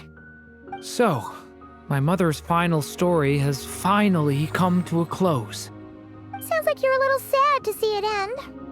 Back when I was still living in Simulanka, I was always under the illusion that my mother had never truly left. Every day I spent immersed in that world. It felt like she was right there by my side, still reading me bedtime stories. But now... Durin. That's right! And you've got so many other friends waiting for you back in Mondstadt! Yeah. Speaking of which, after all that flying around, Paimon's starting to feel hungry again. So, why don't we head back to Mondstadt? Perfect excuse for a big meal with the rest of the gang. Now that you've fulfilled your mom's final wish, a little celebration seems in order, right? It's just a pity we never got to see that big, beautiful dragon. You were really looking forward to meeting him, huh? He might not be here all the time, but Paimon's sure you'll get a chance at some point. All right, no worries. Anyway, since this feast is to celebrate me fulfilling my mother's final wish, I guess it should be my little treat. Pretty sure that's how humans do it, right? Nuh-uh. This one's on the Traveler and Paimon. Celebrating each other's achievements is what friends are for. Honestly, when it comes to who treats who, human rules are so complicated. See? He wants to be friends with you too. But the moment hasn't come. At least not yet. In any case, the story should have a better ending this time, don't you think?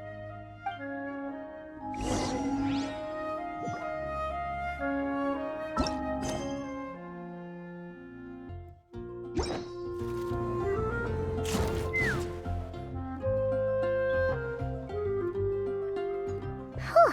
Feels like we were gone for ages. Hopefully, everyone's still here. So, your adventure was a success, huh? Want to grab a drink to celebrate? Absolutely not. No booze allowed. This honorary knight, Durin! I want to hear all about your big adventure.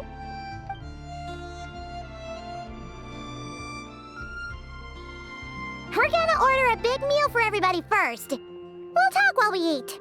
Yippee!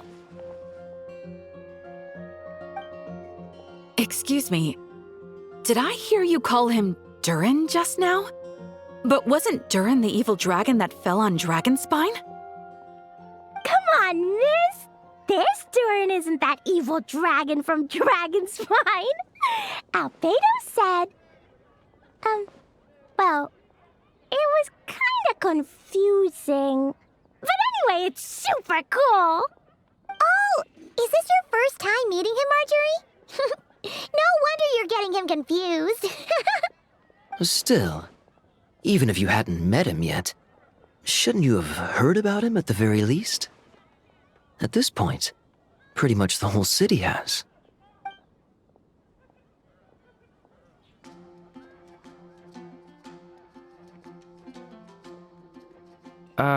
Why is everyone... So, what exactly is his connection with the evil dragon? Wait, but those horns on his head... Surely he's not a... Did everyone just forget about Durin? No, that can't be.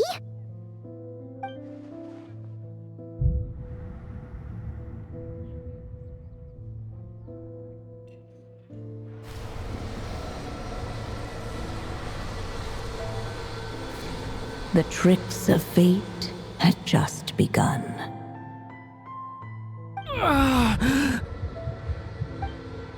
Watch out!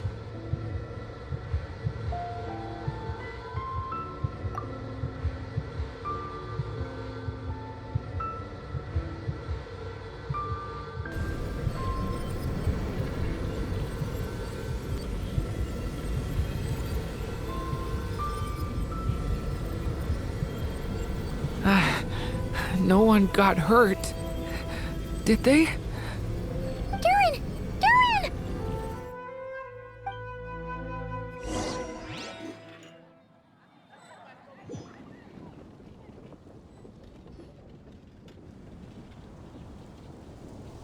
I just had Barbara check him over. He's not badly hurt, but he seems to have burned through a lot of energy fending off some kind of dangerous power. He'll need some time to rest before he wakes up. So, can someone explain what's going on here? It seems like, aside from Durin's close acquaintances, the people of Mondstadt have forgotten everything about him.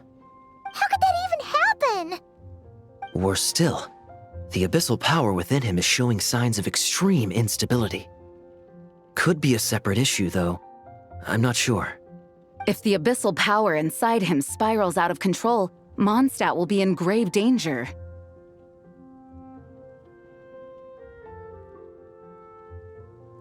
I completely agree. All right then. As acting Grand Master, I'll send a letter requesting Albedo's immediate return.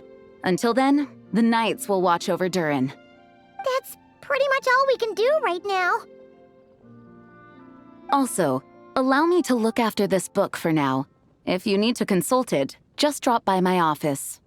Do you think the book might have something to do with what's happening? It's just weird that Alice still hasn't contacted us. Maybe we should head back inside the book and take another look.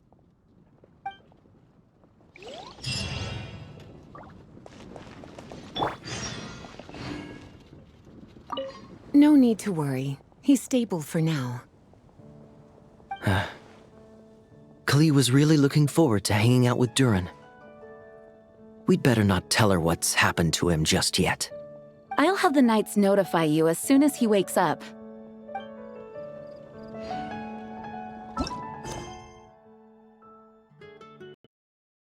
Hey! A letter from Jean! Looks like Durin's woken up. Let's go see how he's doing.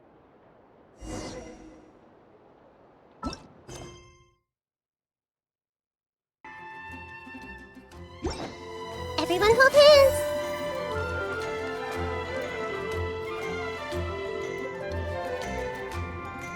Jean! Hello, you two. I'm glad you got my letter. Durin's awake and waiting on the bench over there. I'm here if you need help. Just give me a shout. Don't worry about us. We'll be fine. Oh, hey, you two. I just remembered what happened right before I passed out. Thanks for holding me back. I shudder to think what might have happened if you hadn't. I'm fine now. It's just... a lot of people seem to have forgotten me. Don't worry. We'll figure out a way to fix this. Why don't you start by telling us what happened? It felt so strange. After I realized no one recognized me anymore, I suddenly felt like I'd completely lost contact with my body. Abyssal power lies sealed within this body I inhabit. So when I lost my connection to it, I lost control of that power too. It wasn't until I heard everyone calling my name that I was able to reconnect with my body. You lost contact with your body? Does that mean there's something wrong with it? Sounds like we need Albedo more than ever.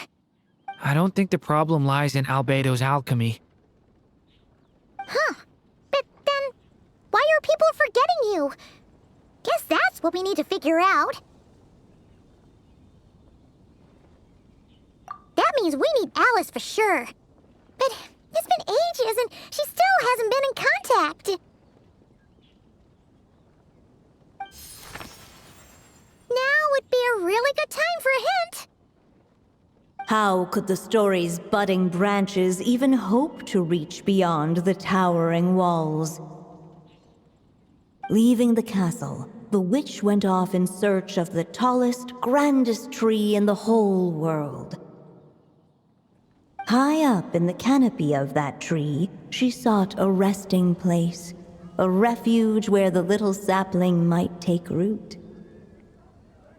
Go to that place, for it was there that the sapling felt its first breath of wind. Huh? Was that another clue? Does that mean the story isn't over yet?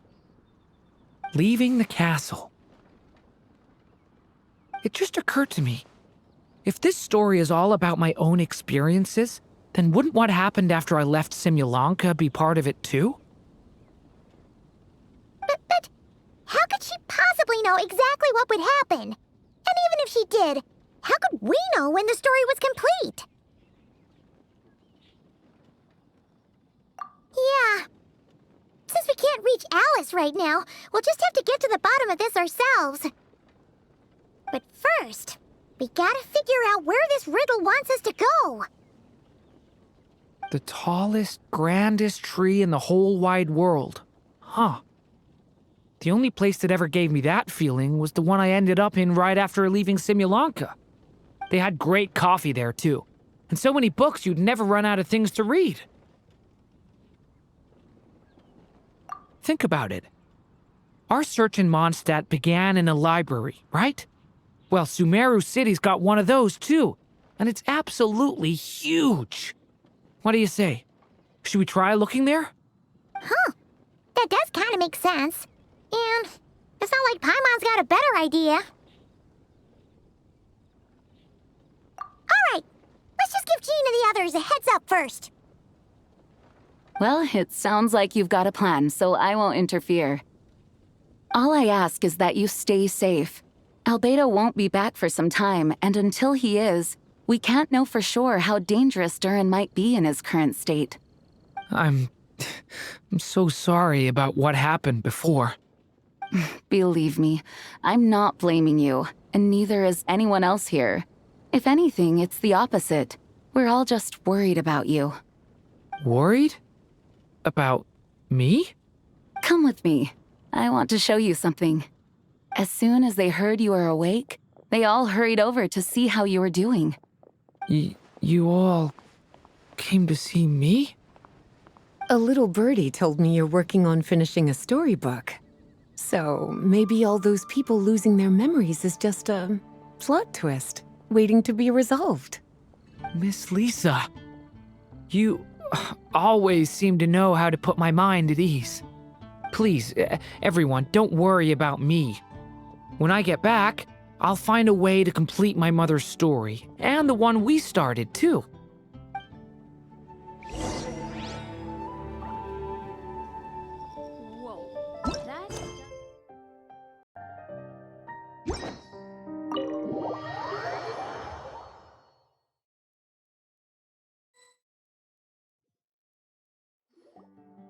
Whew. After the library hunt in Mondstadt, it's not as if Paimon was expecting this to be easy. But this... yeah... this is something else. Where do we even begin? Even the clue this time seemed kind of cryptic. Yeah. Guess the best we can do is stay on the lookout for more weird things going on.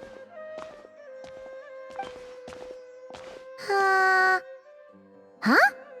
Sorry, what was that? I'm here to return Volume 5.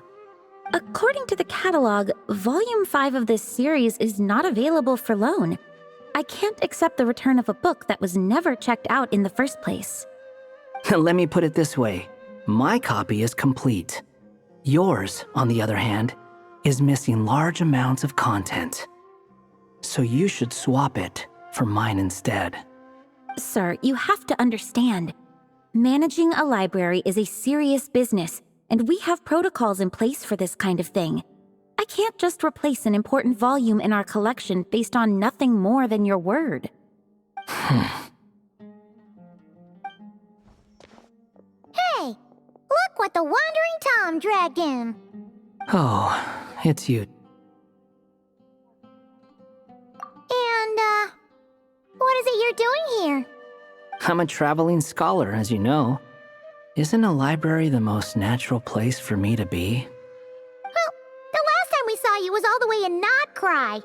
Paimon just didn't expect to suddenly see you in Sumeru, that's all. There were some things I needed to come back and take care of. Some documents had gone missing, so I tracked them down, restored them to their original condition. And now, I'm here to return them. And considering what I'm planning to do next, it feels like a weight off my shoulders. What's going on with you, huh? You look like a kicked puppy. Hat guy. Ah, at least you haven't forgotten about me. What's that supposed to mean?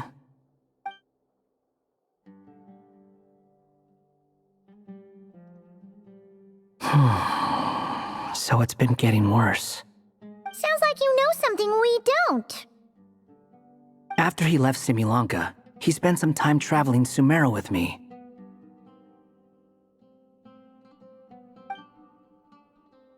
I was working on several texts at the time, and I stumbled upon something strange. Anytime Durin of Simulanka was mentioned, before long, the record would disappear. Which means, all the remaining records on Durin are about the evil dragon that fell on Dragonspine. How did you even discover that?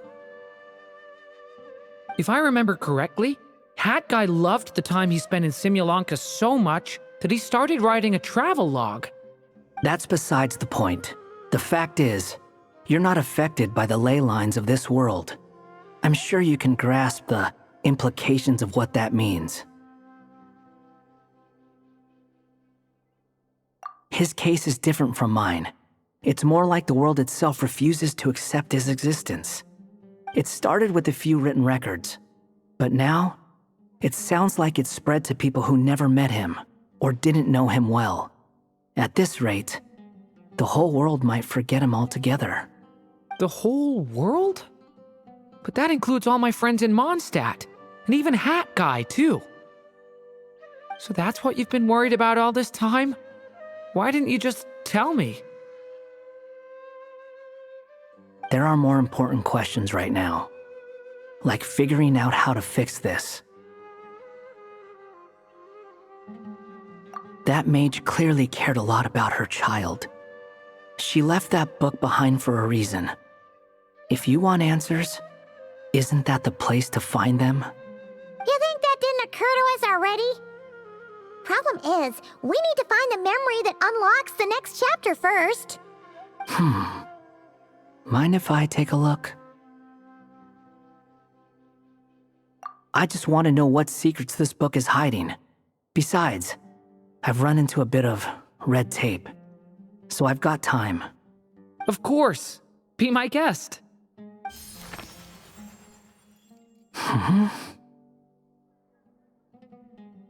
So, the memory we've been looking for was about you all along?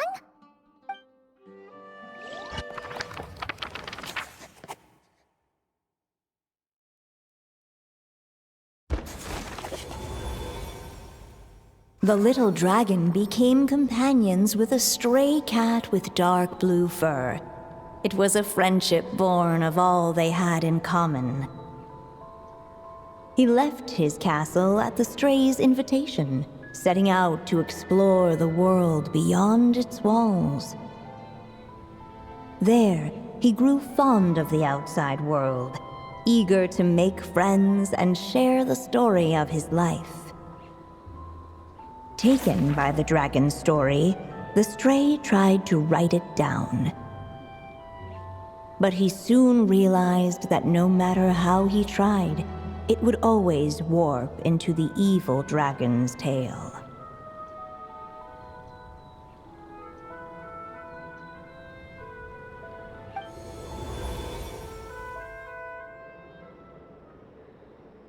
So, this is the world where this chapter takes place? Looks like we're at the top of some kind of gigantic tree.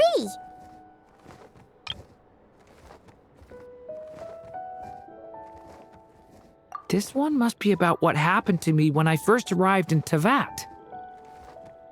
No wonder the memory that unlocked it was about Hat Guy. Most of my memories from that period were. Hold on. Anyone want to explain how I ended up looking like this? Maybe you've become a character in the story too.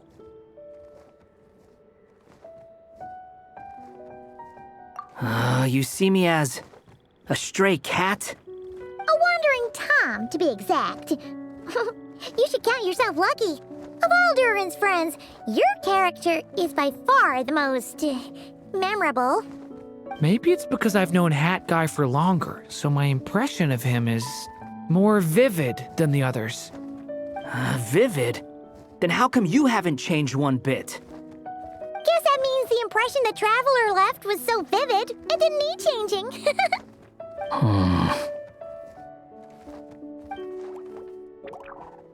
Hello, everyone! Ready for today's adventure? It's the storybook, Durin! Oh. So you're not playing yourself in this one? Does that mean the two of you have even more memorable roles to play? Where are we going today, kitty cat? Whatever. Just follow me. Same as always. Okie dokie! Can we chat along the way? If you have something to say, just say it. Was that seriously how the two of you communicated when you first got here? Yep. Anyway, how do we get ourselves out of here? Usually, the narrator gives hints to help us figure out what to do. Speaking of which, about time we got some of those, don't you think? The story's vines had woven themselves together into a giant tree, the boughs of which a little storyless dragon now paced, homeless among its leaves. He had to find a way to leave this place and set off in search of a home of his own. If he stayed, the world would erase him from its memory altogether. To leave this place? But where am I supposed to go? The little dragon felt completely lost. Just like the vines, the road ahead branched off into different directions, twisting and turning before disappearing into the mist. But as luck would have it, a prophetess waited up ahead. Perhaps she might know where each path might take him.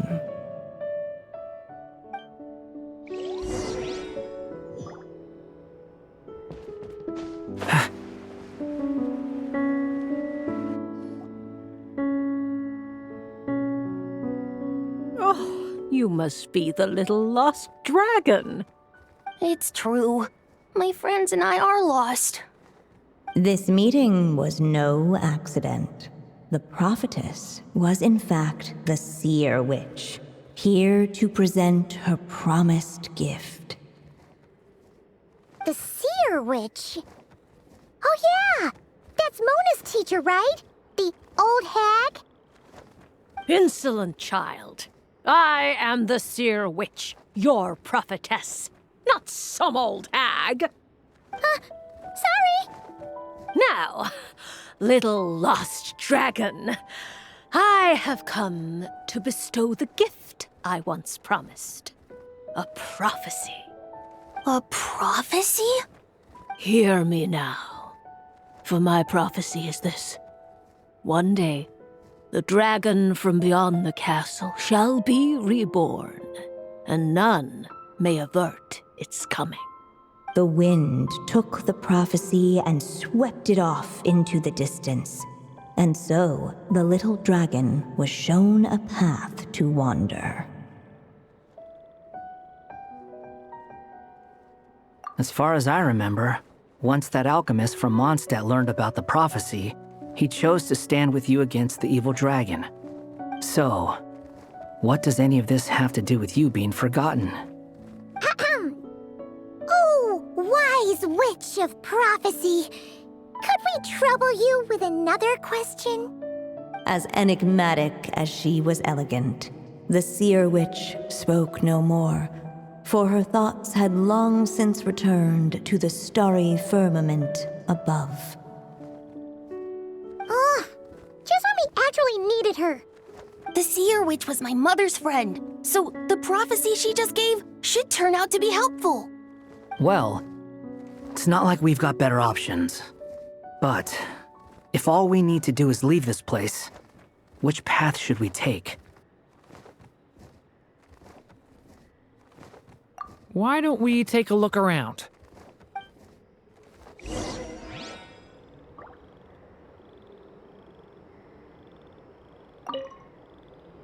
As enigmatic as she was elegant, the seer witch spoke no more, for her thoughts had long since returned to the starry firmament above.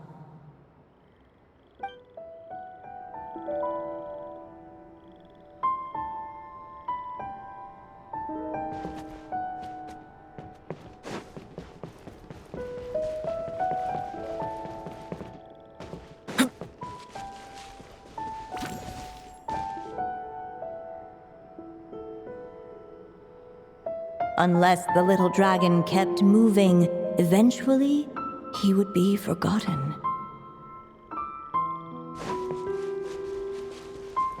Looking back the way he had come, the little dragon saw a gentle glow, a warm light that reminded him of somewhere familiar.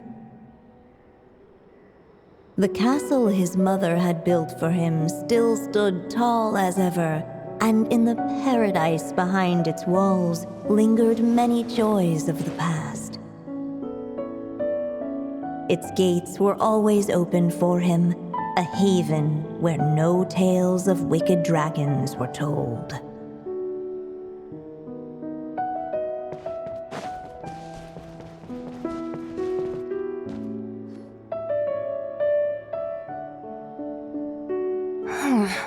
Returning to the castle? Huh. Well, that's an interesting thought. Has the idea of returning to Simulanka ever crossed your mind? Returning to Simulanka? Think about it. It's a place where a heartfelt wish is all it takes to rewrite the cruelest fate. Not like here, where fate mocks us all. If there really is a being controlling the fate of this world, it must be a laughably spiteful creature, deaf to the wishes of others. If you leave this world and its cruel fate behind, maybe your problems will be solved. Hey! Don't give him crazy ideas like that! I was simply expressing my envy, that's all. Not everyone is lucky enough to have a place like Simulanka to return to. Well, let's say that you did. Would you choose to go back? Of course not. I'd rather show fate who's boss instead. Oh. I just need some time to think this over.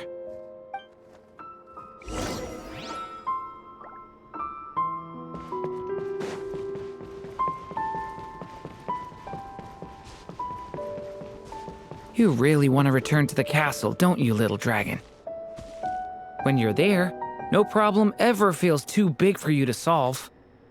Yeah, I guess I do feel that way sometimes.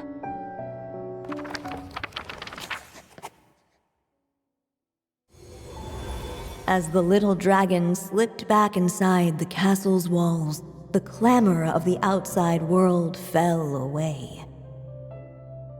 There was no danger here, no problems for the little dragon to resolve. As soon as his mother finished her story, it was time for the child to drift off into the world of dreams.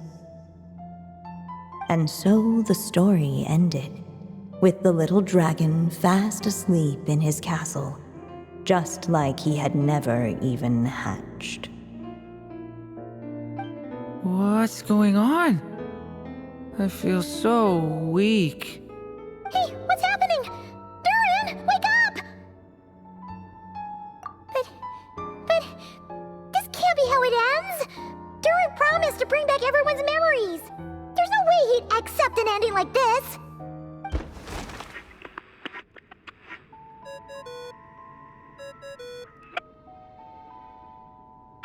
Hello, children. If you're hearing this recording, it's because you've reached a certain ending. You may have noticed that little Durin's experiences have been written into the pages of this book. Well, you should know that in the same way, its ending will also be written onto him. So be careful, because triggering a bad ending could be somewhat problematic. Let me guess, you're upset that I didn't warn you earlier? Don't worry though, I've thought it all through. I built a very special feature into this book, just for you, the witnesses of this tale. So, go ahead, see if you can turn back the pages. If you're not happy with the ending you've reached, just flip back a few pages and let the tale unfold once more. Pretty incredible, huh? That's the power of magic.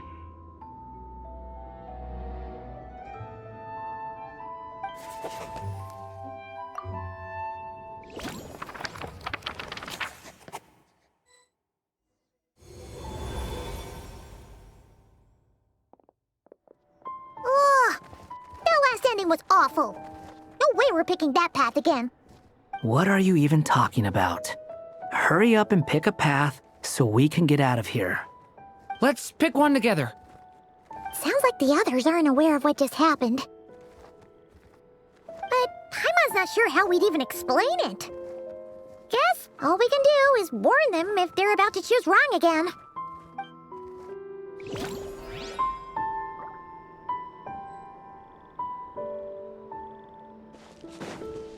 Huh. Looks like there's another path over here. The secrets he sought led the stray to discover another path forward, though it was overgrown with bristling thorns.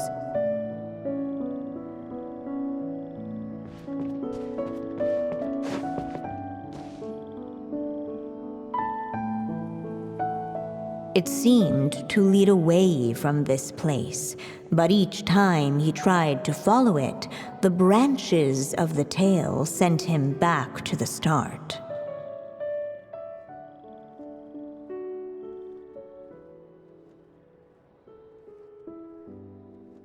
Huh. So the author managed to work this book into the story too. I'll hand it to her. This book is fascinating. What's going on here? When I first realized you were being forgotten by the world, I thought it might be because you spent too much time with me. In which case, the only hope of a cure would be to cut our ties for good. What makes you think that? Once upon a time, the stray tore apart his own story and was forgotten by the world beyond the castle. He believed the story had cursed him, and that his misfortune had rubbed off upon the little dragon. The story's curse. It was just a suspicion before, but now I think it's something we have to try. Wait, what do you mean? Try what? One of the story's branches is a path I can't take. If you follow it out of here, I won't be part of your story anymore. Considering what the strange magic in this book is capable of, making that choice could cut our connection once and for all. As long as there's a chance it might work, it's worth a try. He's not like me. He deserves for the world to remember him. Well, maybe Hat Guy has his reasons for thinking that way, but that's not the kind of decision I can make so easily.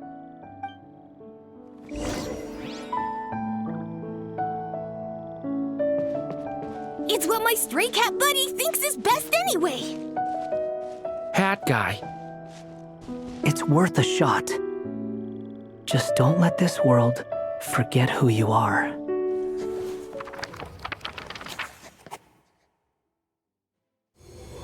The little dragon left along the path his companion could not take, and from that point forth, the stray was no longer part of his story. Yet his memories of the stray were an indispensable part of his tale. With the stray gone, the story lost the very spark that had first set it in motion.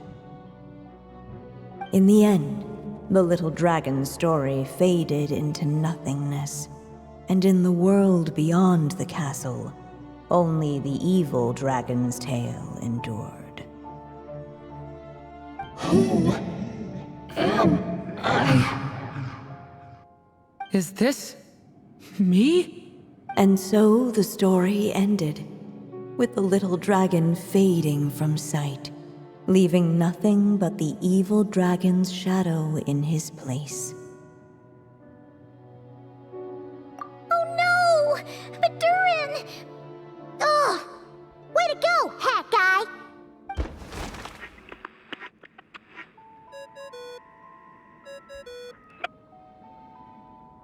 Remember, if you're unhappy with this ending, try thinking of a way around it.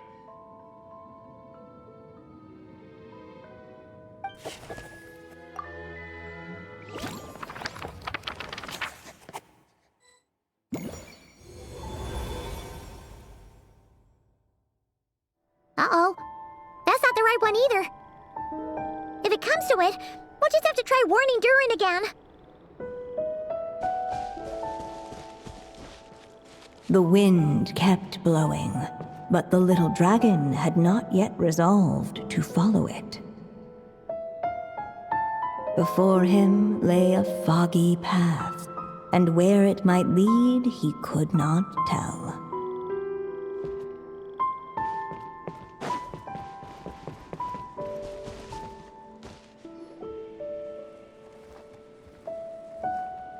If we go this way, we'll be heading back to Mondstadt, just like we planned. Out of all the options so far, this seems like the safest, right? At least we know what happens next. He helps stop the evil dragon from returning, gets a new body, makes a whole bunch of friends, who all just forget about him. But you didn't forget, Hat Guy. I'm just saying, choosing this path wouldn't solve the main problem. You'd still end up being forgotten. Huh. I'm not against choosing this path. I just wonder what secrets it might be hiding. Let me think about it.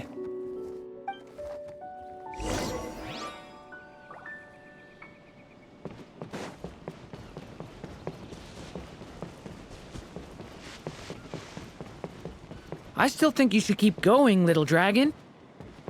If you leave the castle, you can accomplish something amazing and make a bunch of friends along the way. Really? Then let's go! Unable to preserve his story, the little dragon wandered astray. Fortunately for him, a certain prophetess had left behind a prophecy to guide him. The wind took the prophecy and swept it off into the distance, and so the little dragon was shown a path to wander. Following the wind's guidance, the little dragon made his escape. In turn, the prophetess affirmed the little dragon's choice, leaving an extra secret as her parting gift. Now that you've made up your mind, I shall keep my promise by explaining Fate's little trick. Long, long ago, the gods of the high heavens gave the world outside the castle a magic of its own. They called it storytelling. It was a magic of almost unshakable power that governed how people met, grew close, and understood one another. Each person had a story meant for them and them alone, one whose ending was written in the heavens long ago. In truth, your story, and the evil dragons are simply two versions of the same tale, and that is something the magic of storytelling cannot abide. Beyond the castle's walls, your story cannot take root, for the evil dragon's tale has done so already.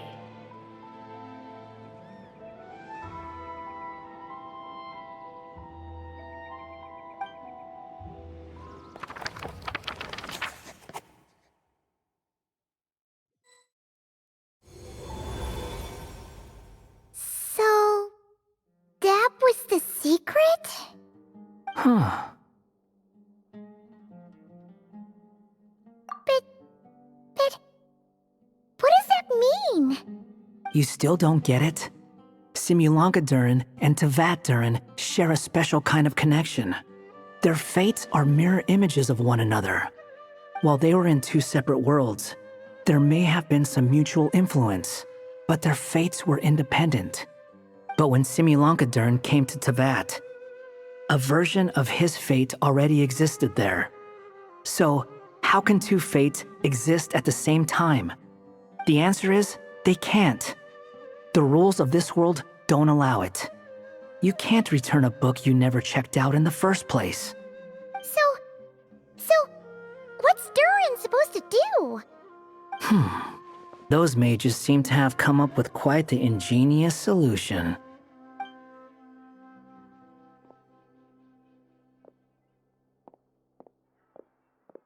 I'm here to make a return. As I said, there's no record of Volume 5 of this series ever being checked out. Then just think of this as Volume 6. Based on what I know, the author was planning on publishing another volume anyway. The catalog does have a slot reserved for Volume 6. So, this is it? Sure, let's go with that. All you need to know is, I'll be the one writing this series from now on. You...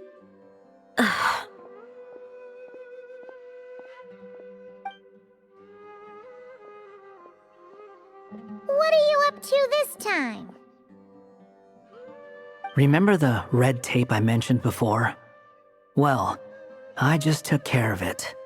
Now, I guess you'll be off to see your alchemist friend? It should be pretty obvious by now. He has the answers you're looking for. Well, we do have a whole bunch of things to confirm with Rubedo, that's for sure. But didn't Jean say he'd be gone for quite a while? I'll join you. Just let me know when it's time to go. Hat guy? Don't sound so surprised. I'm part of this story too, aren't I? I'm just playing my role. Well, yeah. But it's not that. I just feel like you want to help, but something's holding you back. When I first realized you were being forgotten by the world, I thought it might be because you spent too much time with me. I even thought cutting our ties might be the only way to fix it. Why would you think that?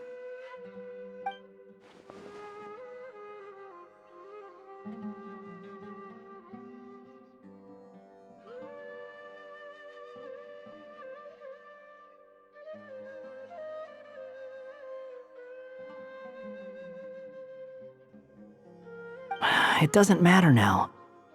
Judging from the answer this book has given us, I was probably overthinking it. Just as well. With the ley lines rejecting him like this, the people who still remember him are his only remaining connection to this place. If that last fragile tie was broken, who can say what devastation his unbound body might unleash? And to think I'm one of the people keeping you here, instrumental in helping change your fate. Can't say I saw it coming. Well, if it's good enough for Hat Guy, it's good enough for me. After all, he is about as odd as humans get. Excuse me? With some people, even if you try asking a simple question, they'll always give you a complicated answer. And the more you ask, the more complicated it gets. Truth is, Hat Guy's just that kind of guy. Whatever. All I needed was a yes or no. so we can quit it with all the back and forth?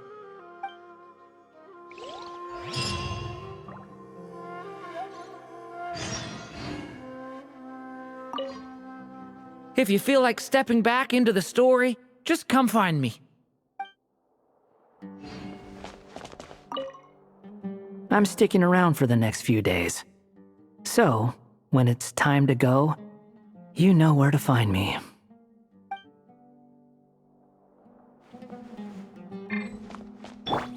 Hey!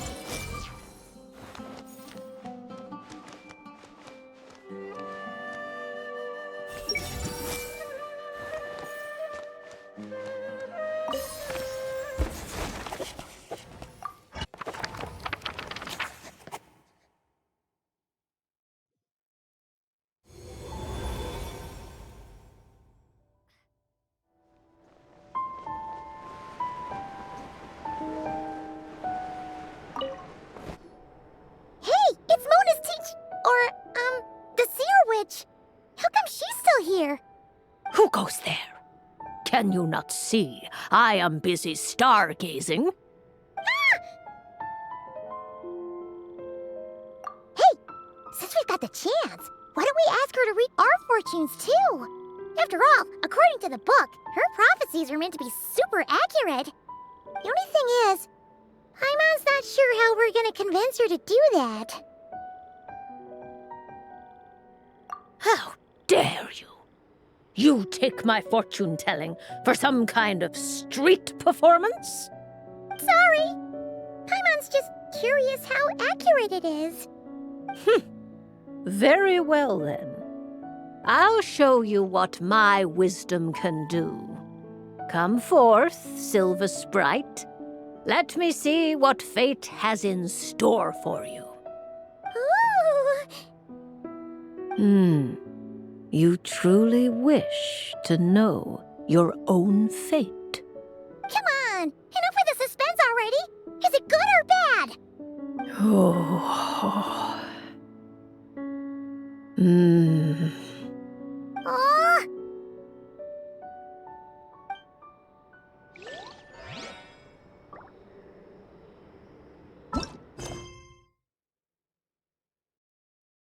Hey! A letter from the Knights of Favonius! Sounds like Albedo's back and he's waiting for us on Dragonspine.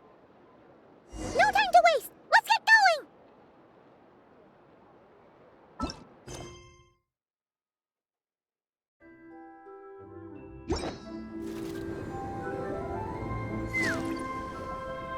So this is the other Durin, huh?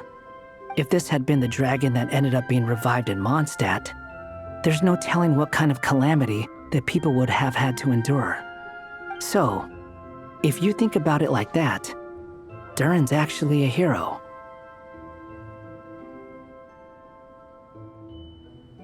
No, I'm just a little envious, that's all. Not everyone gets a chance to be a hero. Actually, most of the credit belongs to Albedo. Then again, barely anyone even remembers you at this point. So I guess there's not much left to envy. Ah, so you three still remember Durin. Looks like the memory loss hasn't spread to close friends. Yet. I guess that means my memory of you must still be complete as well. Albedo. You're finally here!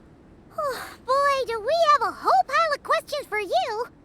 Oh, you're here too? I think I've pieced together some of what happened to him. But what's your take on things?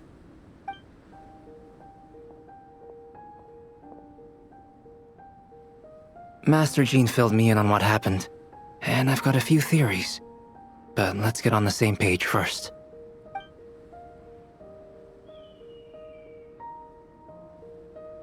Well, physically, he's doing fine.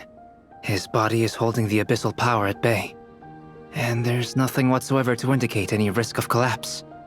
So, from an alchemy point of view, there's nothing wrong with him?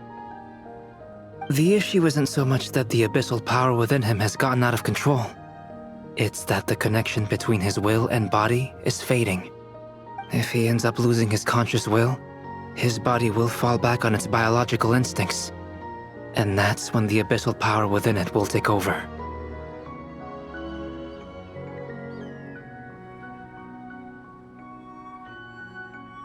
This book mentioned a witches' gathering. It seems like quite a few of these witches got themselves involved in Durin's case. Which brings me to my theory.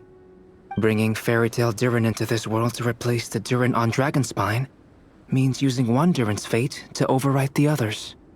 But the power of alchemy alone would not be enough to pull off such a feat.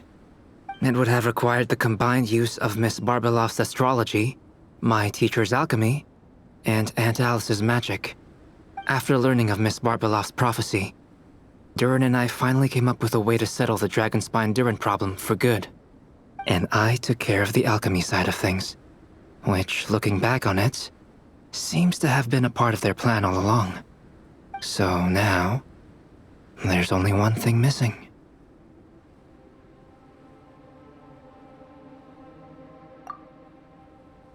As for the fate theory our friend in the hat just mentioned, I still can't figure out how any kind of magic could possibly influence the fate of Tevat. But I'm certain that the answer lies within this book. So, the reason Alice had us complete this book was to make that magic possible? A form of magic powerful enough to rewrite fate itself. Well, we've no time to lose. I just need to take a look at the book. The next part of the story most likely relates to me. So the memory that unlocks it must be connected to me too. Huh? The giant tree was home to a broken branch, the shape of its splintered arm aligning perfectly with the branch that had burst forth from the castle walls. Join yourself to that broken bough, for there you may take root at last, and henceforth bask in the sun and rain of the world beyond the castle. But first, fetch the stickiest clay and let it bind the scar of the break. I see.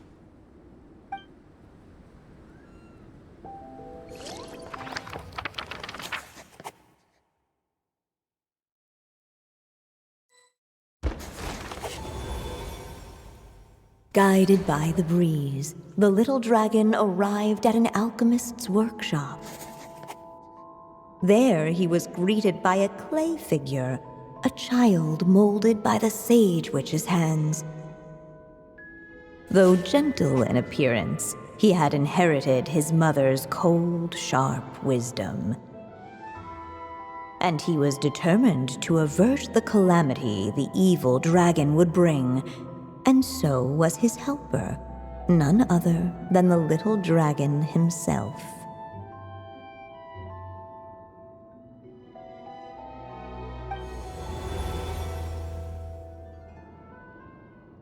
What is this place? It looks like it's modeled after an alchemist's workshop. Or rather, a cliched stereotype of one. Albedo? Hold on. Why do I look like this? Oh, yeah! We forgot to tell you. Basically, the characters in the story are reflections of how Durin sees them. At least you're still human-shaped? Well, since Cat Guy has taken on a different appearance too, that must mean the two of us are both characters in the story. But you, Paimon, and Durin haven't changed at all. You must be special figures in some way. I'd like to know more about that too. But seeing as none of them can explain it, let's just concentrate on moving the plot forward.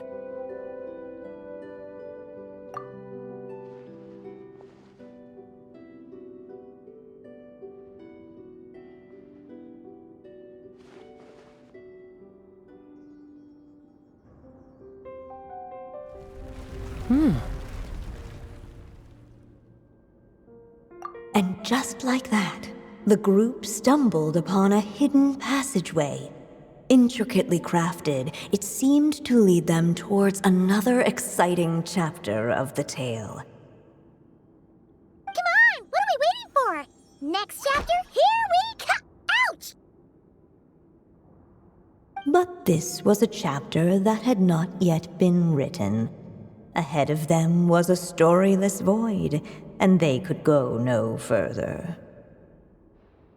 What? Then what's the point of having a path here? Sounds like a pretty bad habit for a writer.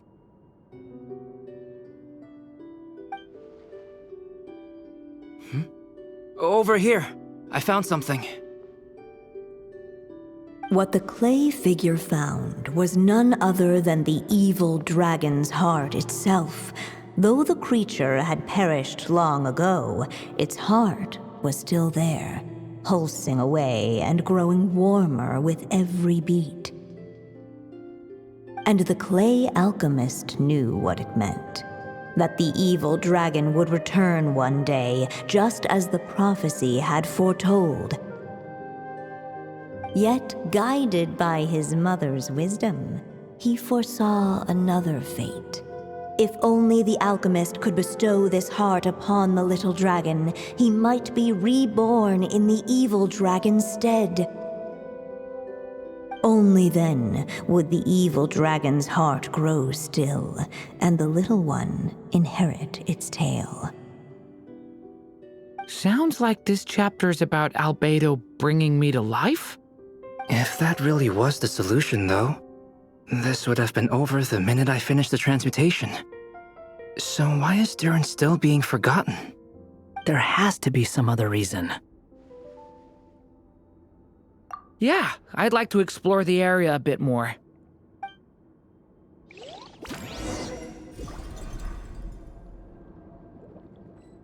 Unless the little dragon kept moving, eventually he would be forgotten.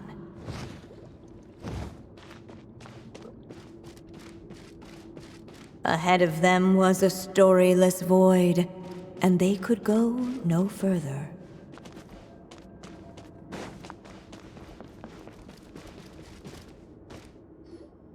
If we go this way, we'll be returning to the castle.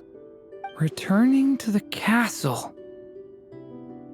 Yeah, you'll just be hiding from your problems and pretending like none of this ever happened.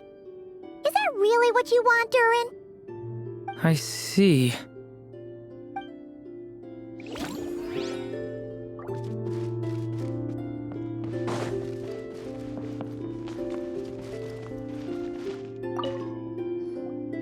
Do you think we could just destroy it? Be it the calamity headed for Mondstadt or my inability to leave behind a story of my own, doesn't it all come down to the fact that this heart never truly died? What if, here in this story, we could finally destroy it? Could Aunt Alice's magic really allow us to do what's theoretically meant to be impossible?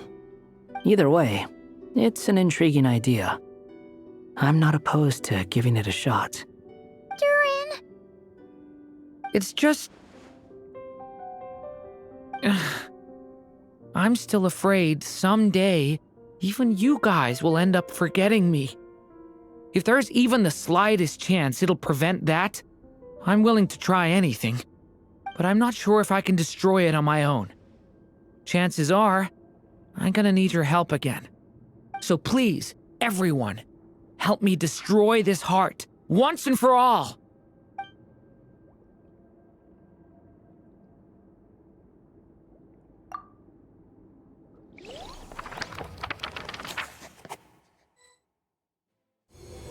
With the help of his friends, the little dragon destroyed the evil dragon's heart, using up every last ounce of his strength. In his eyes, this would ensure that his story and his alone remained in the world beyond the castle's walls. But the evil dragon's heart was like a great tree with roots digging deep beneath the surface. Cutting off the branches did not kill it. No, it just made it impossible for a new branch to take their place. The gnarled roots retreated back into the frozen earth, biding their time for a chance to bud again. Cut off from their source, the rootless branches above the surface slowly withered away.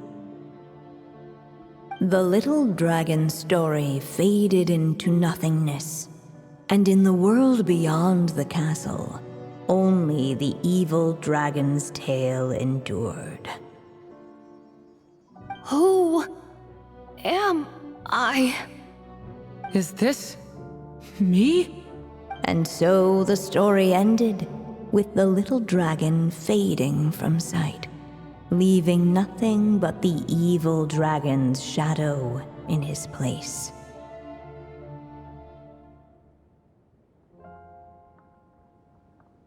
Oh no! That means Durin! What do we do now?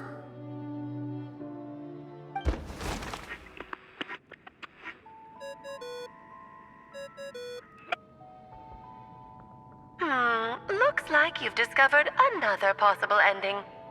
Do not lose hope.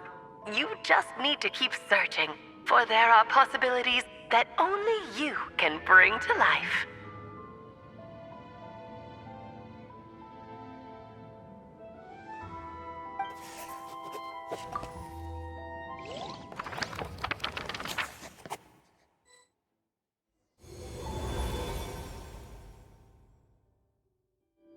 Unless the little dragon kept moving, eventually he would be forgotten.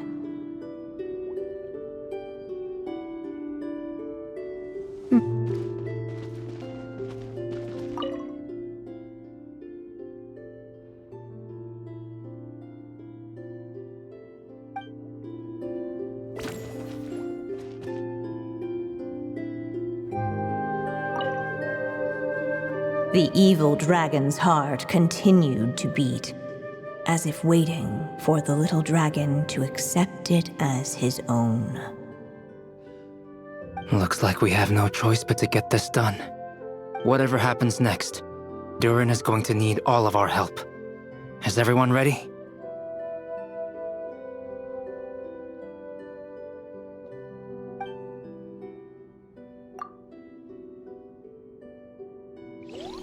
What the clay figure found was none other than the evil dragon's heart itself. Though the creature had perished long ago, its heart was still there, pulsing away and growing warmer with every beat. And the clay alchemist knew what it meant. That the evil dragon would return one day, just as the prophecy had foretold. Yet, guided by his mother's wisdom, he foresaw another fate.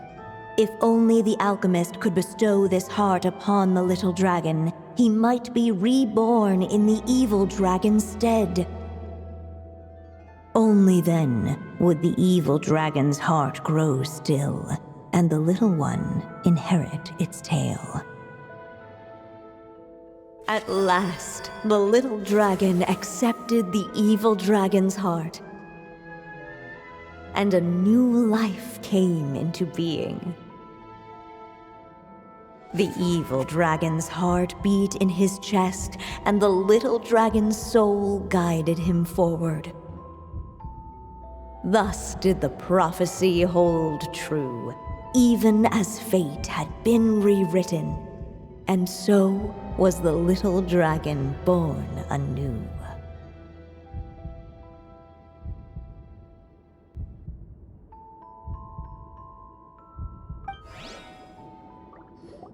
Finally! A happy ending! That must be the last step, right? Woohoo! We completed the story!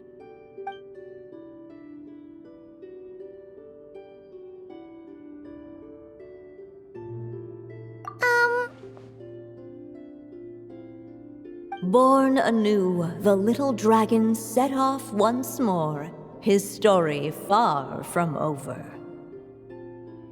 Huh?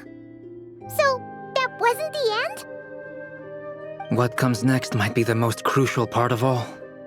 The real last step.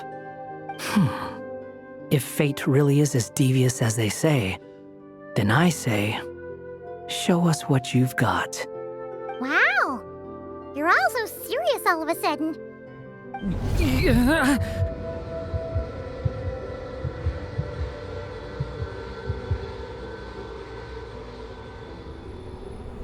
Durin, are you alright? The evil dragon's heart was now one with the little dragon, yet the dark power within it still lingered. Would the little dragon dare to hold this power back, or would he simply give in? Hey! What kind of question is that? Of course he's gonna control it! What choice does he have? Time is running out.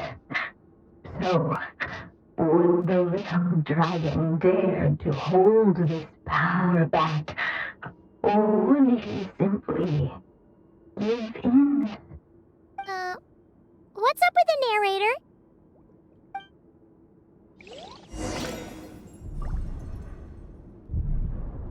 Would he dare to hold this power back, or would he simply give in?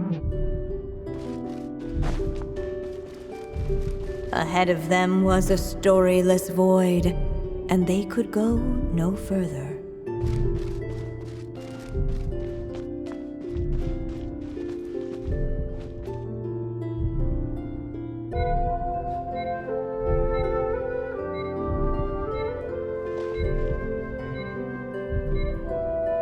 Would he?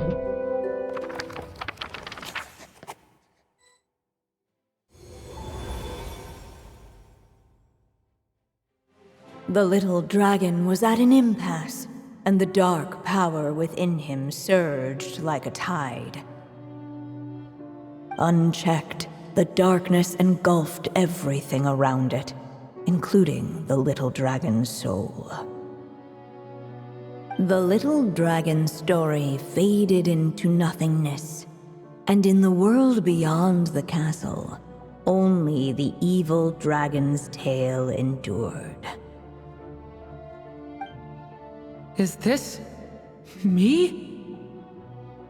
And so the story ended, with the little dragon fading from sight, leaving nothing but the evil dragon's shadow in his place.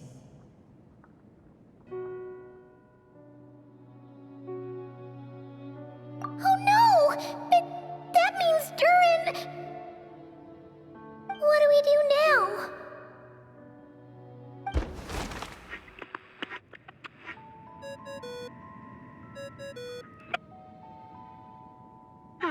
Looks like you've discovered another possible ending. Do not lose hope. You just need to keep searching, for there are possibilities that only you can bring to life.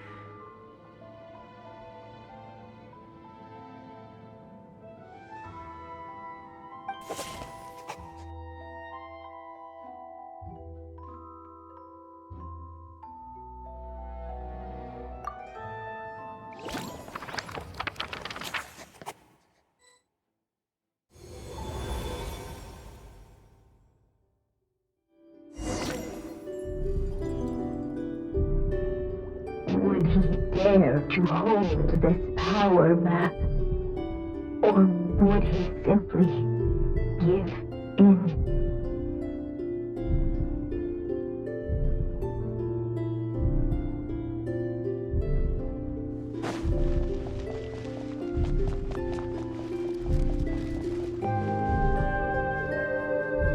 The little dragon and his companions blank again. Huh? What's going on? Are we running out of ink? Once the ink runs out, is that the end of the story? I had a feeling this would happen. What's happening to the others? Now that the story's ink was spent, all that lay ahead were blank pages.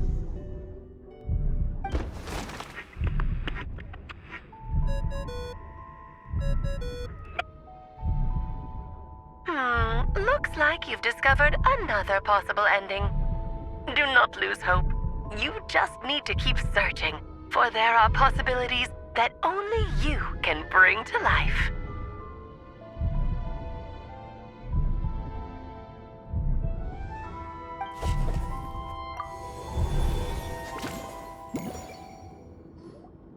What's going on here?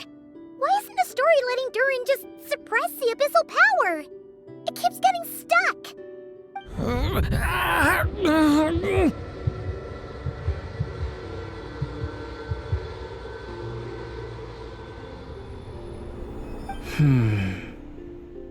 It seems the act of suppressing the power counts as an event in the story. In other words, we would need ink to write it in. So, what now? Did we use too much earlier?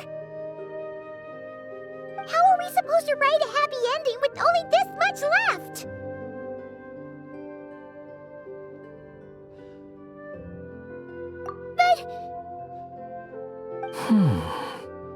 Well, this is Durin's story.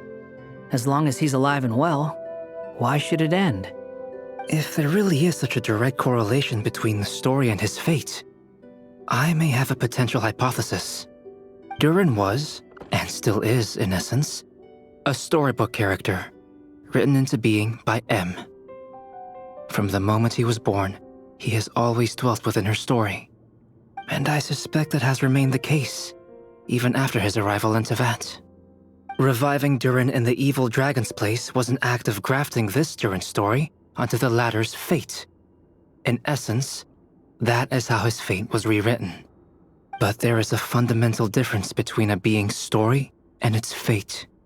As Miss Barbeloth reminded us, the fate of every living being in Tevat has been woven into the fabric of time.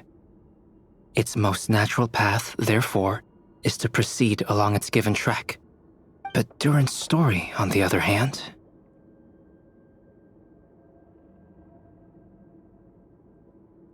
As Durin's connection to this world wore thin, not only have people started to forget him, he started to lose control of the abyssal power within.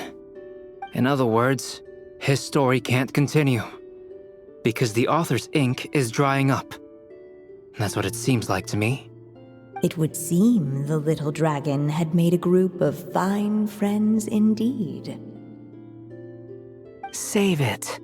The question is, are you here to help him, or stand in his way? This is as far as the story can go. What path will you choose? I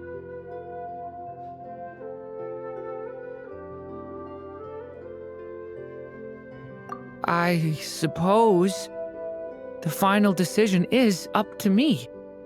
It's hard to believe I never actually left my mother's story. If that's true, I'd like to go there and see for myself. By there, I take it you mean the blank pages of the unwritten chapter ahead? But we still don't even know how Alice's magic works. If Durin belongs inside the story, then going outside of it to some unwritten part, isn't that too risky? I'm not afraid.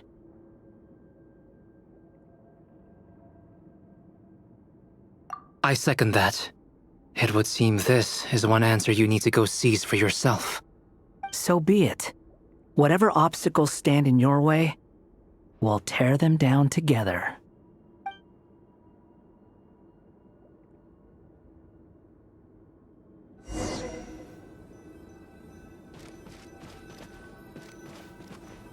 Facing that invisible wall, it was as if the little dragon was staring at the uncrossable edge of existence itself.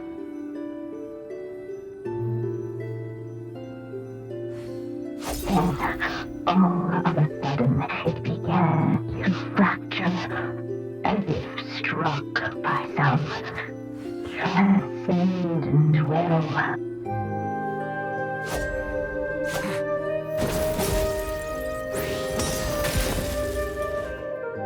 Gotta keep going.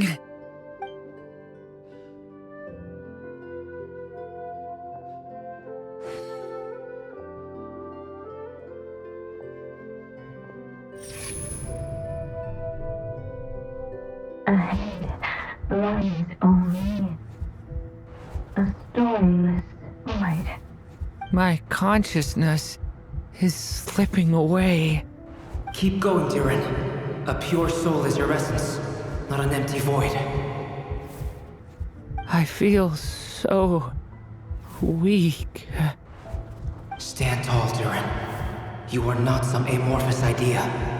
The body I made for you is flesh and bone. Am I truly alive? Yes, Durin, but you must keep going. You're as alive and real as I am.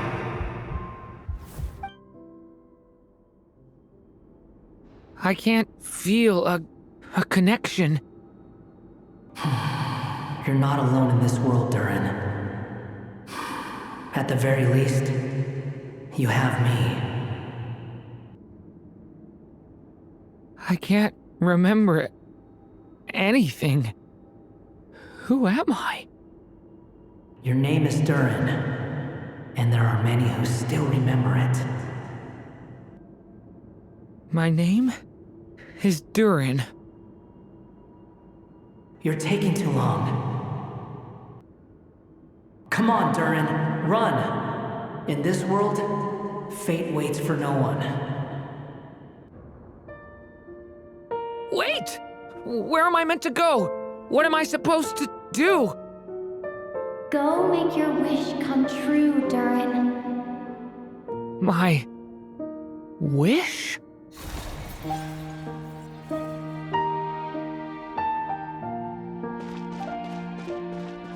Your story's not over yet.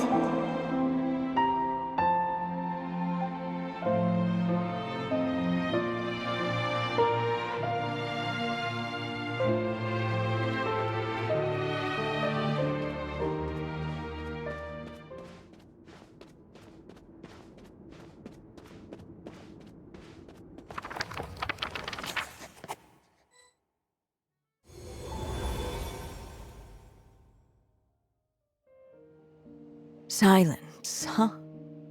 Have you nothing to say about my proposal? Let me get this straight. You want to graft your story onto this unfinished thread of fate, and in doing so, not only rewrite that fate, but allow the story to live on.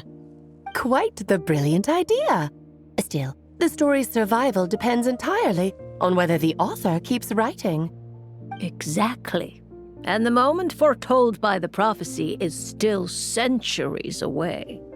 I see. I thought my own ignorance might be the problem. That I'd asked more of the noble science of alchemy than it could ever deliver.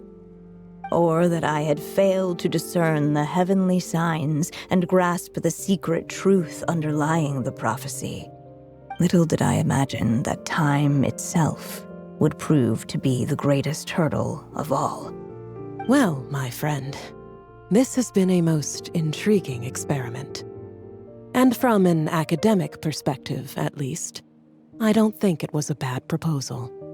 Someday, the prophecy will come to pass.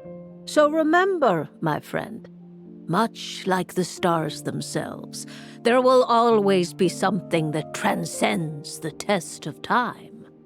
Thank you, everyone. You've helped me so much already. But, Alice, I still have one final favor to ask of you. Will you lend me your magic one last time, just enough for me to keep his story alive until the prophecy is fulfilled? You mean you want me to extend your lifespan? No, not in that sense. As Rheindotter once told me, the laws governing life and death are among the most unyielding in this world. I'm well aware of that. Whether it lasts a day or an age, the span of one's life is determined by fate alone. If I tried to breach that law by force, I'm afraid I would lose what makes me human. This is not a path I want to go down. If I am to die, then I shall die a human. So what is it that you want me to do? I would like you to send this pen of mine into the future. I see. then perhaps there really is a way I can help. I could create a kind of story magic to take over the writing once you're gone. Oh, but for it to work, you would need to provide enough of your own words for it to learn from. How much? Oh, an immense amount. So much, in fact, that you would have to spend the rest of your life writing. And even then, I'm sorry to say, it would not last forever. No matter how much you write, there is a limit to the number of words you can leave behind. But the world itself will never stop changing. Someday, perhaps, even your entire corpus will not be enough for the magic to continue describing this world. And when that happens, the story will end. Still, it's worth a try.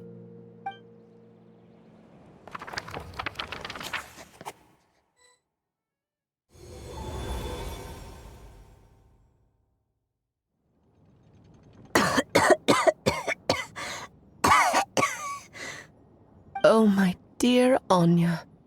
Even after all this time, you're still... Look at you. You should be enjoying your old age in peace and quiet, especially now that things are finally returning to normal after that terrible calamity. Once he leaves Simulanka, things will only get more complicated. If his story is to continue, there needs to be more material for the magic to draw upon. I'll just have to skip over some of the less important details. Anya, why do you insist on sending him out of the storybook world? Why must he face his fate into that? Why not just let him remain within the story? With my magic, even fate's curse could be undone and he could live happily ever after. I suppose. In fairy tales, all it takes is a heartfelt wish. And even a wooden puppet can turn himself into a real boy and live happily ever after. That's just how fairy tales end, isn't it? But have you ever wondered what happens to the main character after the ever after? Tell me, Alice, in your eyes, what would be a writer's greatest regret? To leave a story without an ending. Not a bad answer. It's true, many writers come to consider that their greatest regret. But I see things differently. My greatest regret is that every story I write has to come to an end in the first place. Anya. No matter how brilliantly a character shines, the moment their story ends, their potential is lost forever. For them, the story itself becomes an inescapable fate. But what if, instead, I could place my pen in their hand and let them continue the story themselves? You mean... You said it yourself. I can only leave so many words behind.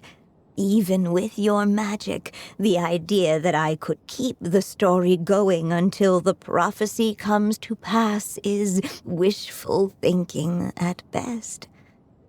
But I've found a way to use your magic to transform some of my finished stories into a special kind of ink.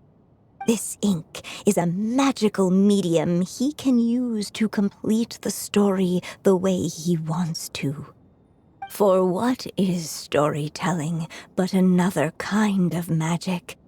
And if he can experience the whole tale himself while leaving behind his own wishes and aspirations, even once he reaches the chapter where I stopped, he'll still be able to carry the story forward on his own. And so, by leaving him this ink, I can entrust him with the responsibility of writing his own story. character with the power to write their own story. That way, he'll finally be free from the cage that is my pen. And like anyone else living in the real world, he can go on to create a life of his own. And you no longer need to worry about the constraints of my magic. What a brilliant idea, Anya. But there are still risks. First of all, once he arrives in Teyvat, he'll have to rely entirely on the story you left him to maintain his connection to that world. As you gradually hand over creative control, that connection will grow weaker, and at some point, he might lose it altogether. But at the same time, he'll also have the chance to forge that connection for himself. The issue is, this method taps into too many of Teyvat's core secrets. Any overt hints you try to leave will be erased in no time. In fact, it'd be hard for you to leave anything at all to guide them. We still have the story itself, though. I can use that to show them the way. It's entirely possible he burns through all your ink, never reaches the chapter you had in mind, and gets stuck, roaming the chapters of his past. But despite all that, I still believe in what this child can become. His hopes and wishes can be his ink, so he won't be trapped by mine running dry. Oh, what the writer you are, Anya. Your imagination never ceases to amaze. And you do know how much I love a happy ending. You shall have my help, my dear. Thank you, my friend. Well then, my child. Do you understand what you must do?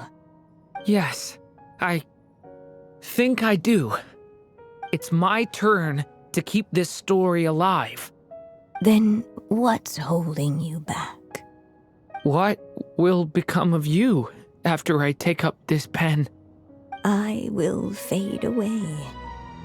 There will no longer be a reason for me to go on existing. My child, or your mother, I should say, passed away long ago. The voice you're hearing is nothing but a magical echo that has now fulfilled its purpose. You needn't feel so reluctant to let me go. I know my mother died long ago.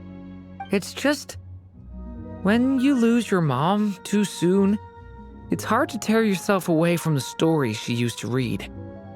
I guess it's a silly way of pretending she's still here, by your side.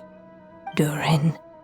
But after coming to this world and traveling it with my friends, facing all kinds of enemies together, I suddenly realized I couldn't just sit around listening to my mother's stories because I'd found a new purpose in life. Maybe this is just what growing up feels like. With all my new friends waiting, it's time I finally set aside my mother's storybook. I'm ready to grow up now, Mom.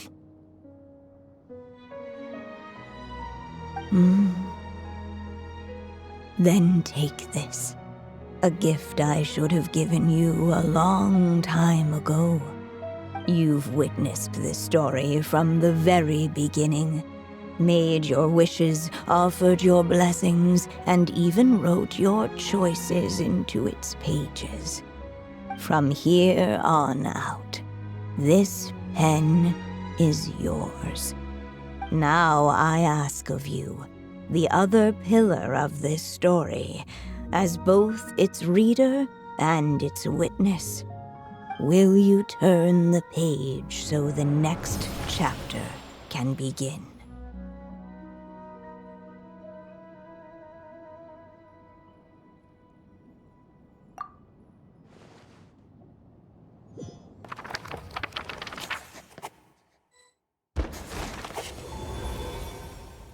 Suddenly, and without warning, the powers of darkness struck.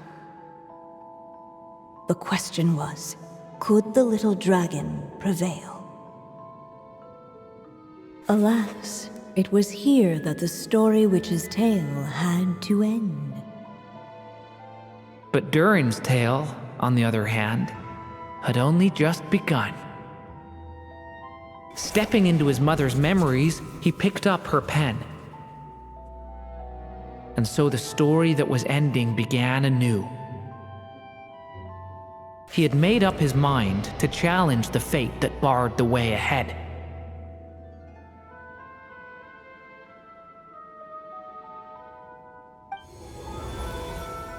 Looks like this is the final step. A chance to strike back at fate? Now that's not something that comes knocking every day.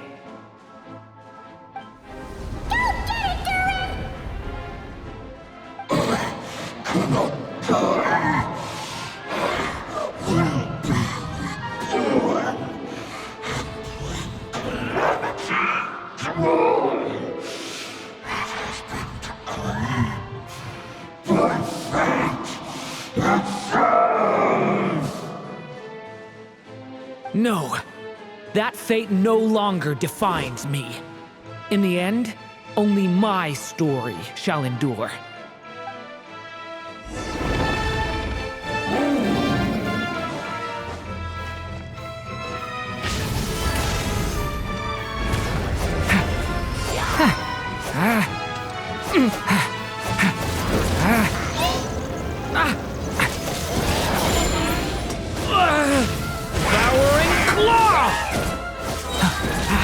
Lament for the end!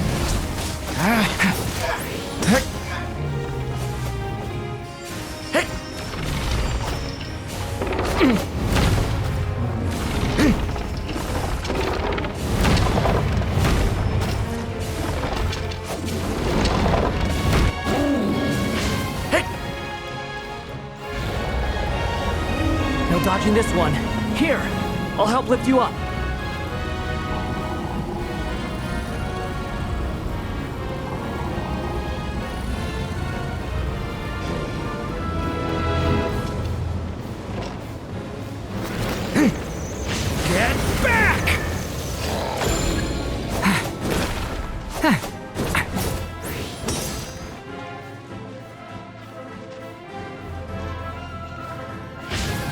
Vow only my story shall endure.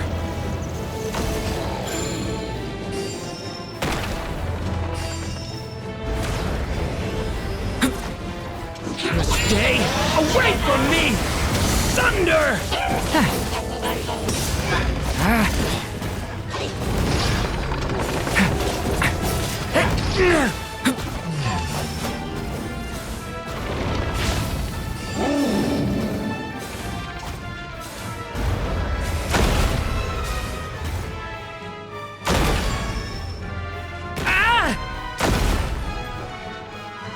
Looks like there's nowhere to hide. Here, I'll cover for you.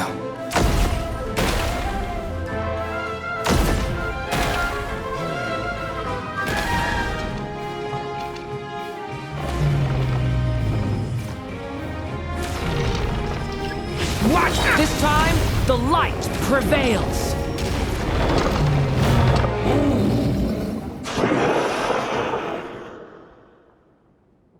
Thank you, Mom. And so it was that Durin defeated the darkness and rewrote his fate. But his story is far from over.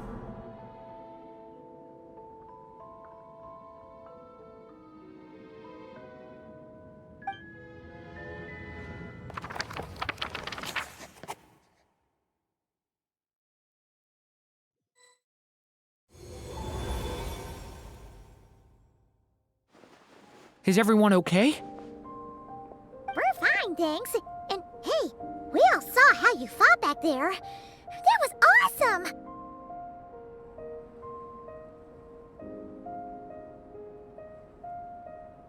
I have to admit, I do feel like something in me has changed. I owe you all so much. Without your help, I don't know if I could have ever made it this far. Just a shame I could only help out from the sidelines. Like I said before, it's not every day that you get to put fate in its place. Well, I'm sure you'll hear it someday. Hear what? The chance to strike back at fate knocking at your door. Yeah, maybe someday. Allow me to just check one thing.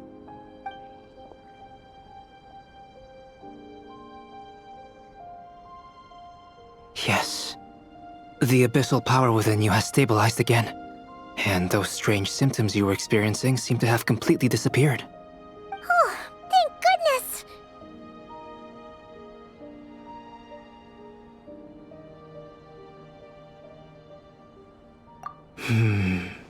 I wonder what it means, though.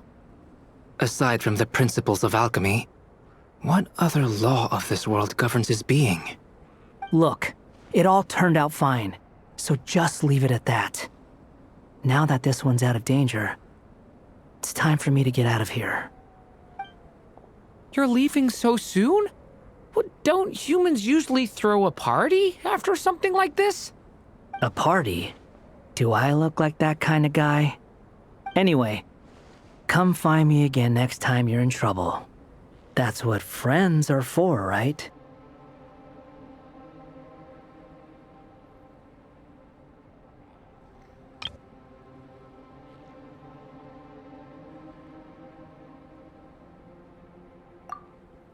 In a way, though, he is right. This is Durin's moment to celebrate, not the time for academic discussions. Hey, I don't blame you for asking. And honestly, I'd be perfectly happy to talk about it. It's just, I wouldn't even know where to start. It's all right. I'm sure we'll get a chance at some point. After all, your story's only just begun. All right then. Traveler and Paimon, we'll part ways here. Given the extraordinary nature of the things we witnessed today, I need to make sure it's all recorded properly. Okay, see ya! So, it's party time next? Huh?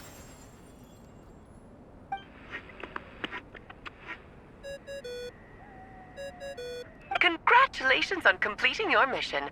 Now then, as per our agreement, it's about time you returned that book. She must have known the moment we finished. Just like she said she would. I've heard dressing appropriately is a must for socializing.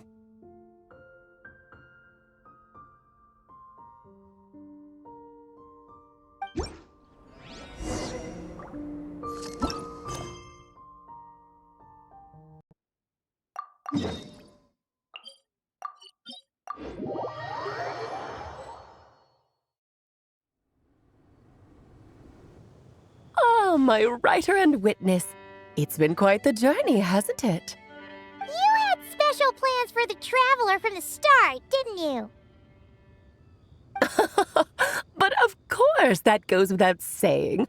For a story to live on, it needs both a writer and a reader.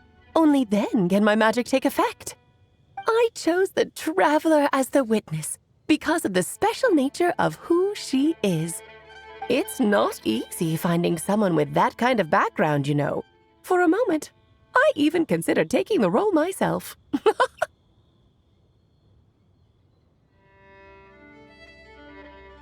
At least it made for an interesting story, right?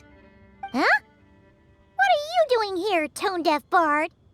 With the Hexenzirkel carrying out such a risky experiment in Mondstadt, it didn't cross your minds that the Animo Archon might be slightly curious? Sorry for the trouble, Lord Barbados. Think nothing of it. I dare say the Animo Archon quite enjoyed coming along for the ride. Now then, as agreed, let us see the fruits of your labor. Here, please take a look. Well. Somehow, despite all my careful planning, it still turned out to be full of surprises. It never even crossed my mind that Rhindotter's child would be capable of handling that kind of alchemy in her stead. When he asked for help with the materials, oh my, I nearly couldn't believe it. If only the others were here too. We could all celebrate together. I'm right here, you know. The only one who hasn't responded is the one busy stuffing her face over there. Is that you, Barbie? A little late to the party, don't you think? Come here, child. Let me take a closer look at you. All right, Aunt Seer Witch. Here I am.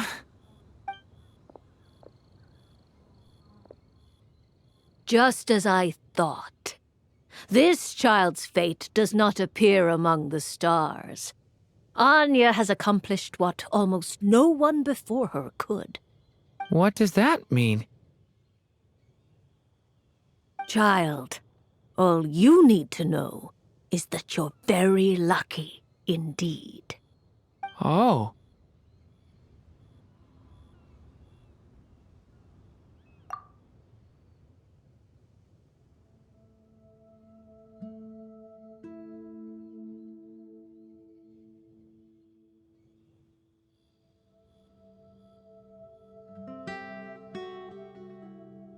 Just like how she was in the story, huh? Tell me, little Durin, what will you do next? I, for one, cannot wait to see how your story unfolds. Well, there's so much I want to do. I'm not even sure where to begin. How about settling your most recent regret?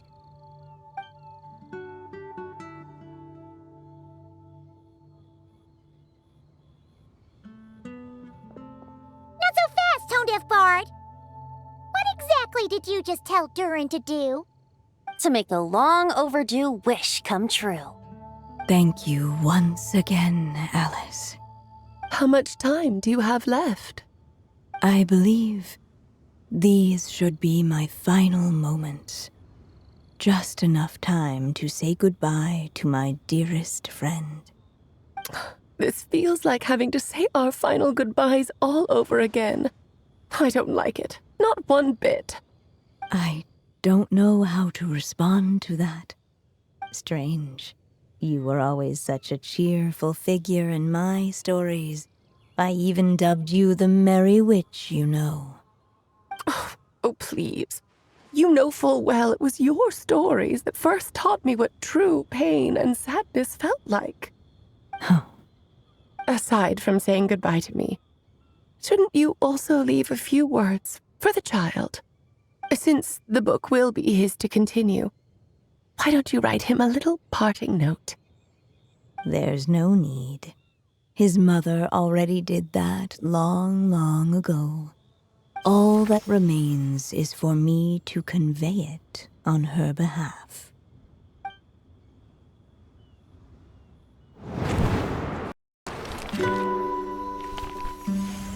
My child, these may be the last words I get to leave you. I've always thought of the characters in my stories as my children, loving each one of them, just like a mother would. But you are the most extraordinary of them all. You alone can defy the fate of this world and write the perfect ending to my story. You alone shall leave these pages for a future I will not see. Still I say to you, fly, my sweet child. Just like a forest breeze yearns for the open sky, head into the unknown and seek an adventure to call your own. If you meet a dragon bright as 1,000 jewels, dance through the air together. You are not alone, for this world has accepted your place in it. Do not lose heart. You still have many wishes left to fulfill.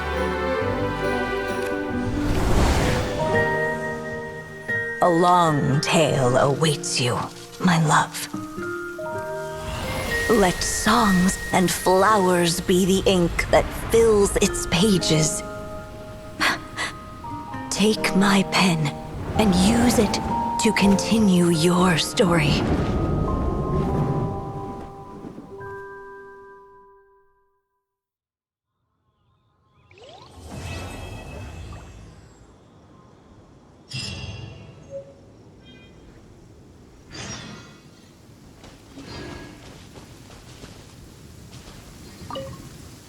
There you go! Your very own copy of the book. We wouldn't want one of the story's key witnesses to leave empty-handed now, would we? Of course, this copy isn't magical in the same way, but rest assured, all the twists and turns are still there.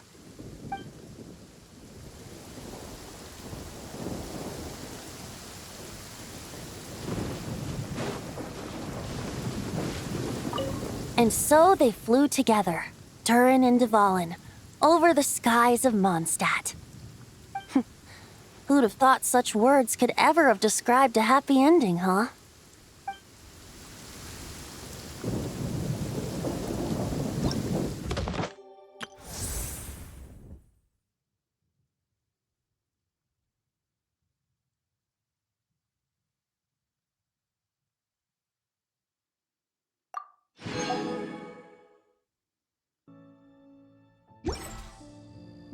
And so they flew together, Durin and Dvalin, over the skies of Mondstadt. Who'd have thought such words could ever have described a happy ending, huh?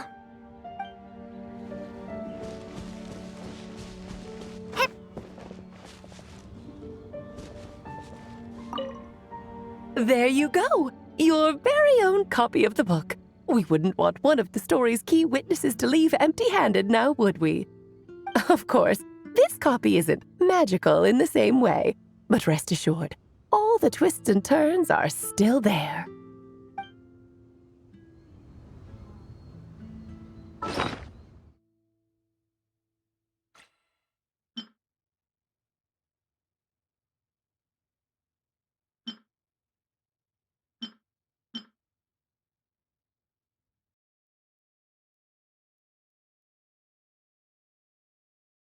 Long, long ago, an evil dragon descended upon the human world, bringing terrible calamity in its wake.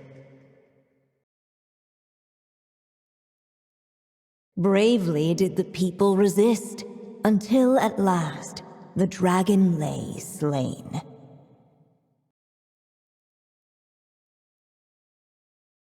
Later, a witch with a love for stories came upon the tale of the evil dragon, and for reasons she could not explain, felt a pang of sorrow on its behalf. For she knew, despite its body being born of wicked alchemy, all along, the dragon's soul was that of an innocent child. Right up to the moment of its death, it had no choice in becoming a vessel of calamity, nor could it fathom the cruel fate that lay before it.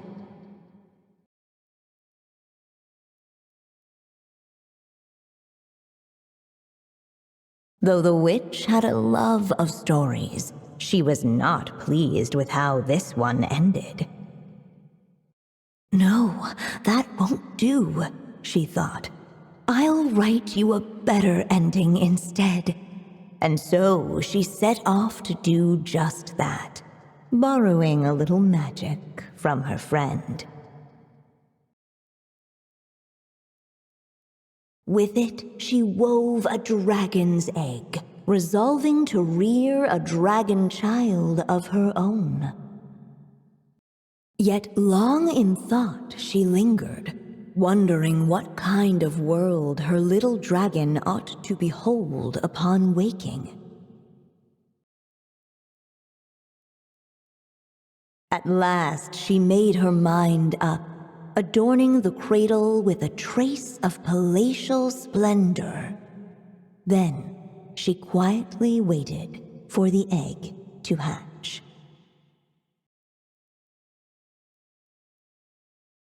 The waiting witch did not feel lonely, for she had 3 visitors by her side. Together, they beheld the hatchling's first breath of life. Holding her dragon child close, the witch promised him a life unlike that of the evil dragon. And so, nestled in his mother's warm embrace, did the little dragon's story begin.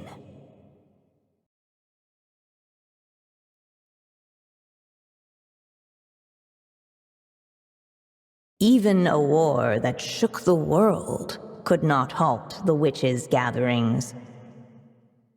Yet even so, with the passing of time, 3 of their teacups no longer came to be set. The witches did not linger long in sorrow, for the story witch had brought glad tidings of her own. Born was her dragon child, safe and sound.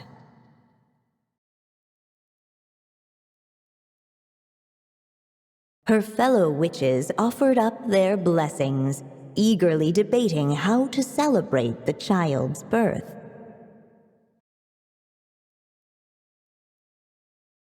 In the end, they settled on the sweetest candy they could find.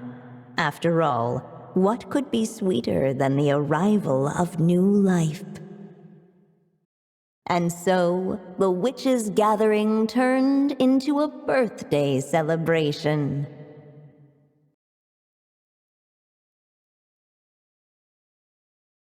In the midst of the dragon child's birthday celebration, the seer witch proclaimed her prophecy. The child had been given the evil dragon's name, and with it, the burden of its fate.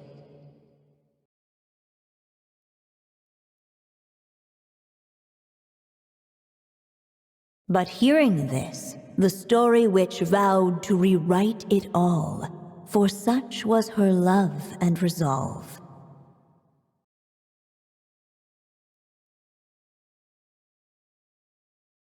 And so the other witches offered their gifts in turn, marvels as rare as any in the cosmos. Together, they sought to test one of the fundamental laws of this world, in part to support a mother's love, and in part to sate their own curiosity.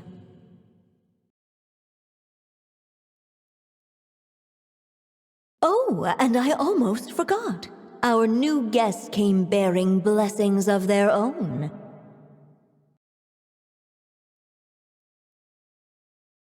Who knows? Perhaps this extra dash of wisdom might be all the little dragon needs to change his fate.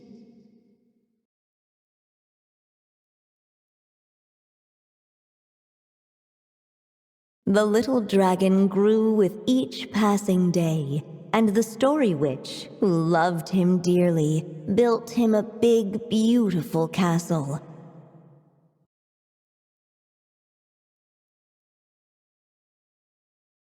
Yet in the end, she herself succumbed to time's merciless march, setting forth on a journey to a place beyond even the stars.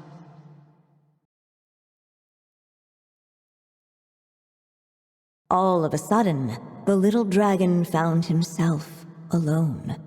He tried leaving the castle to make some new friends. But already he had grown the claws and scales of an evil dragon, just as the prophecy had foretold. Afraid he might hurt someone, the gentle little dragon hid within the castle his mother had built, and came forth no more.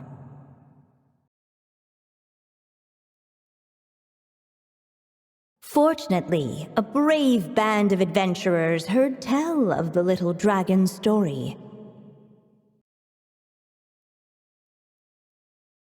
Determined to lift his curse, they fought their way through countless trials.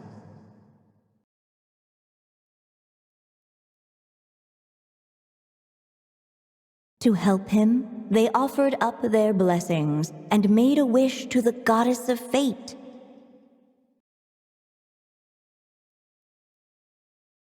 At last, their wish was granted.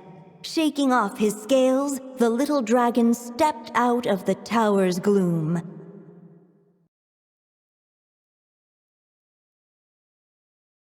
But his time in the world beyond the castle would soon teach him this gift would bring blessings and trials of its own.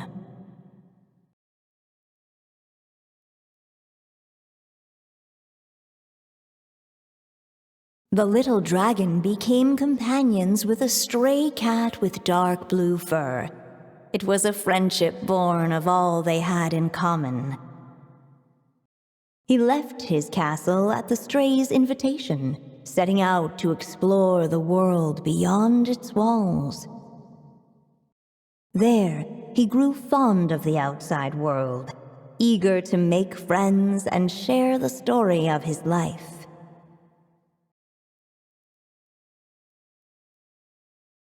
Taken by the dragon's story, the stray tried to write it down. But he soon realized that no matter how he tried, it would always warp into the evil dragon's tale.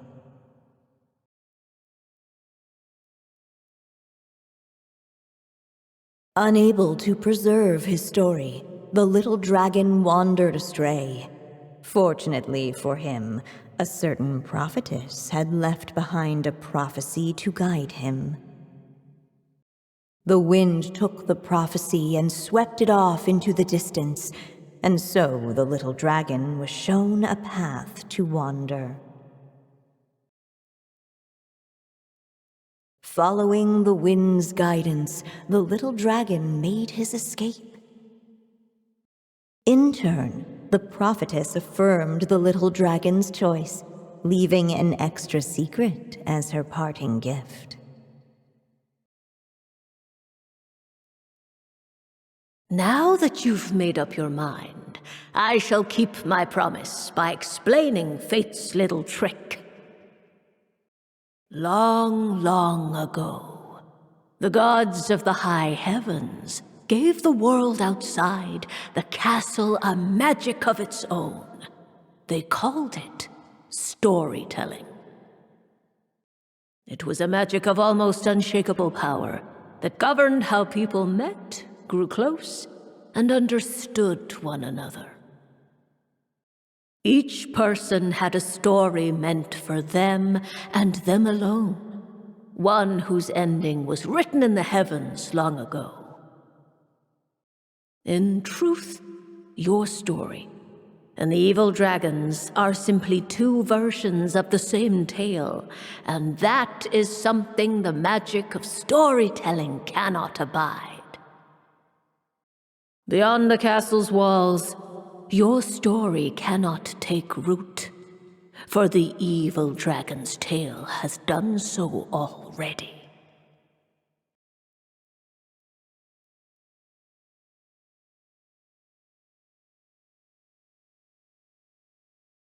Guided by the breeze, the little dragon arrived at an alchemist's workshop.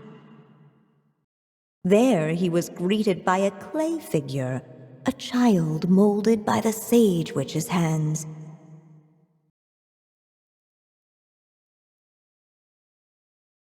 Though gentle in appearance, he had inherited his mother's cold, sharp wisdom.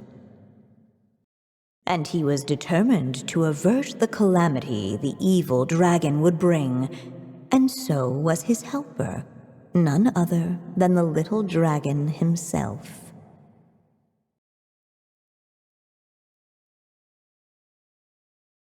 What the clay figure found was none other than the evil dragon's heart itself. Though the creature had perished long ago, its heart was still there, pulsing away and growing warmer with every beat. And the clay alchemist knew what it meant, that the evil dragon would return one day, just as the prophecy had foretold. Yet, guided by his mother's wisdom, he foresaw another fate. If only the alchemist could bestow this heart upon the little dragon, he might be reborn in the evil dragon's stead. Only then would the evil dragon's heart grow still, and the little one inherit its tale.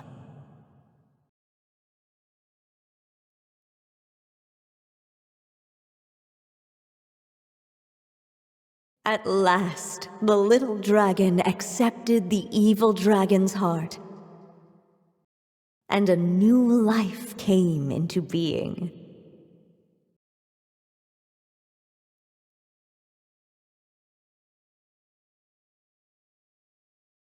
The evil dragon's heart beat in his chest, and the little dragon's soul guided him forward.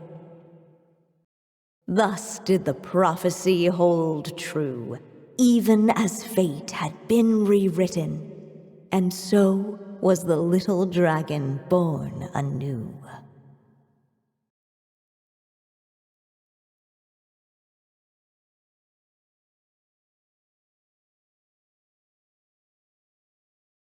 Suddenly, and without warning, the powers of darkness struck. The question was, could the little dragon prevail?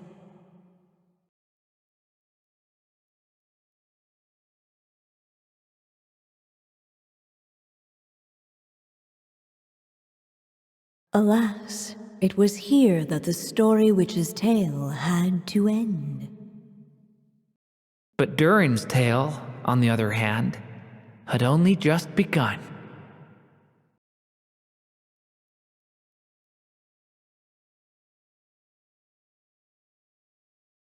Stepping into his mother's memories, he picked up her pen. And so the story that was ending began anew.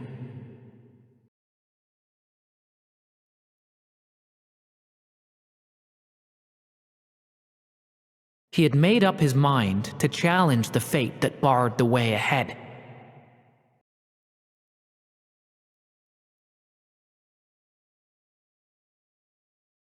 And so it was that Durin defeated the darkness and rewrote his fate.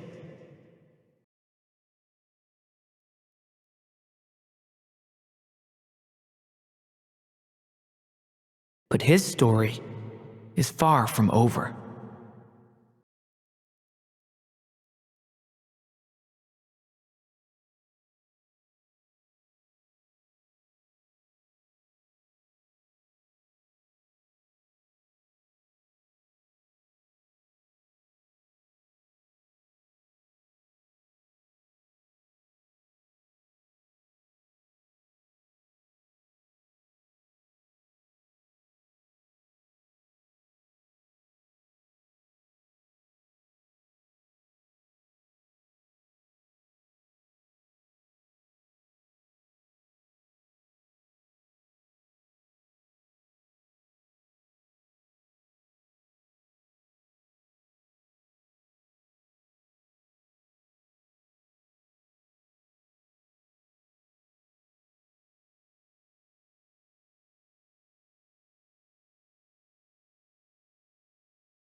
It's been a long time.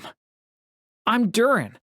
Everyone used to call me Mini Durin, but as you can see, I'm not really Mini anymore. Do you find my appearance strange? To tell you the truth, it's still a little strange to me. I have so much to learn. I hope you don't mind if I ask you for help. When I was in Sumeru, I took the time to visit Fairy Nilou. Sorry, force of habit. I should call her Miss Nilou in this world. I watched her dancing at the Grand Bazaar, and she was as beautiful as a fairy. If I get the chance, I'd like to thank the King of Constellation Metropole. I mean to say, Miss Navia. I wonder if she'll be shocked to see what I look like now. You don't think she'll mind? Huh, that's great news!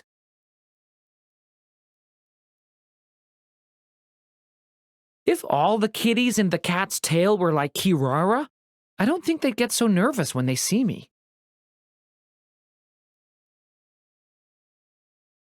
The young bard gently plucked his strings, a voice as clear as a mountain stream. It was no battle hymn nor prayer, but the murmuring of stars, the wind blowing through the trees. The dragon's eyelids faintly twitched, flames gently crackling in its throat. One night when I couldn't sleep, I took a stroll in the wilds. I met Lord Barbatos doing likewise. He sang this song for me, and I liked it so much, I made sure to learn it. After Miss Lisa sets homework for me, she makes me sit at my desk to complete it. One time, when I was exhausted, I stood my book up on my desk so it blocked her view and tried to nap in secret. And when I woke up, she was standing there, smiling. It scared me stiff, but before I could finish apologizing, she praised me for learning the most valuable lesson.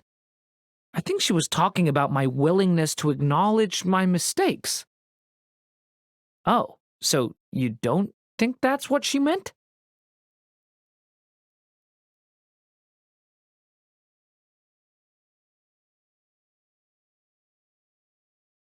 Albedo once told me he treats Klee like a little sister. Klee likes to call me Big Brother Durin, too. I guess I am technically her big brother, though I haven't been human for very long. If we're talking about human age, is she really my little sister? I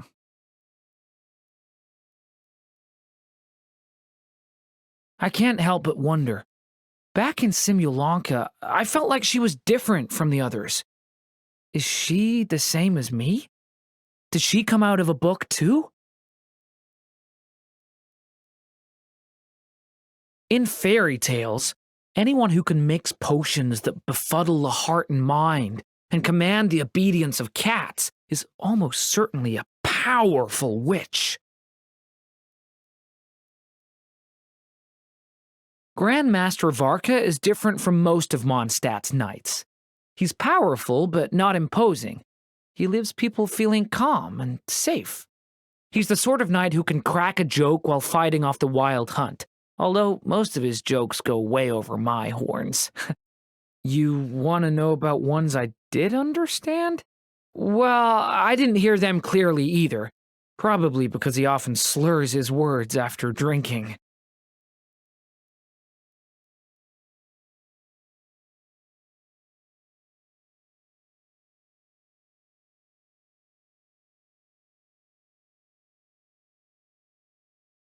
When he first came out of that book, he had such a long list of questions. I never imagined becoming human would make him even more curious. His letters are so long, and his handwriting is so crooked. I can barely make it out. You can help explain things to him if you've got time, just to make sure he doesn't get off track.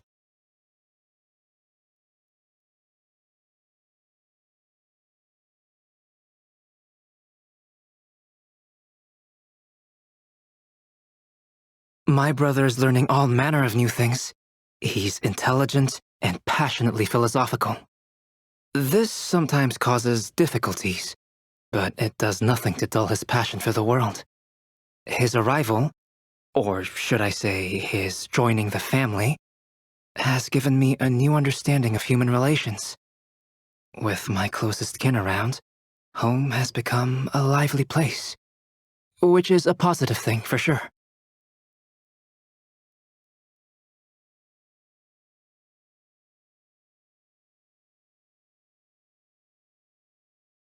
Another one of Madame Mage's children here in Mondstadt. What fun! My new little friend looked like he wanted to play with a certain older, bigger friend of mine. So I arranged a little introduction, and voila! It turns out my big friend was the more excited of the two. Why, you should have seen him jumping for joy, patting his belly, and dancing in circles. Oh dear. Did you hear what I just said? Quick, quick, let's take cover behind that tree.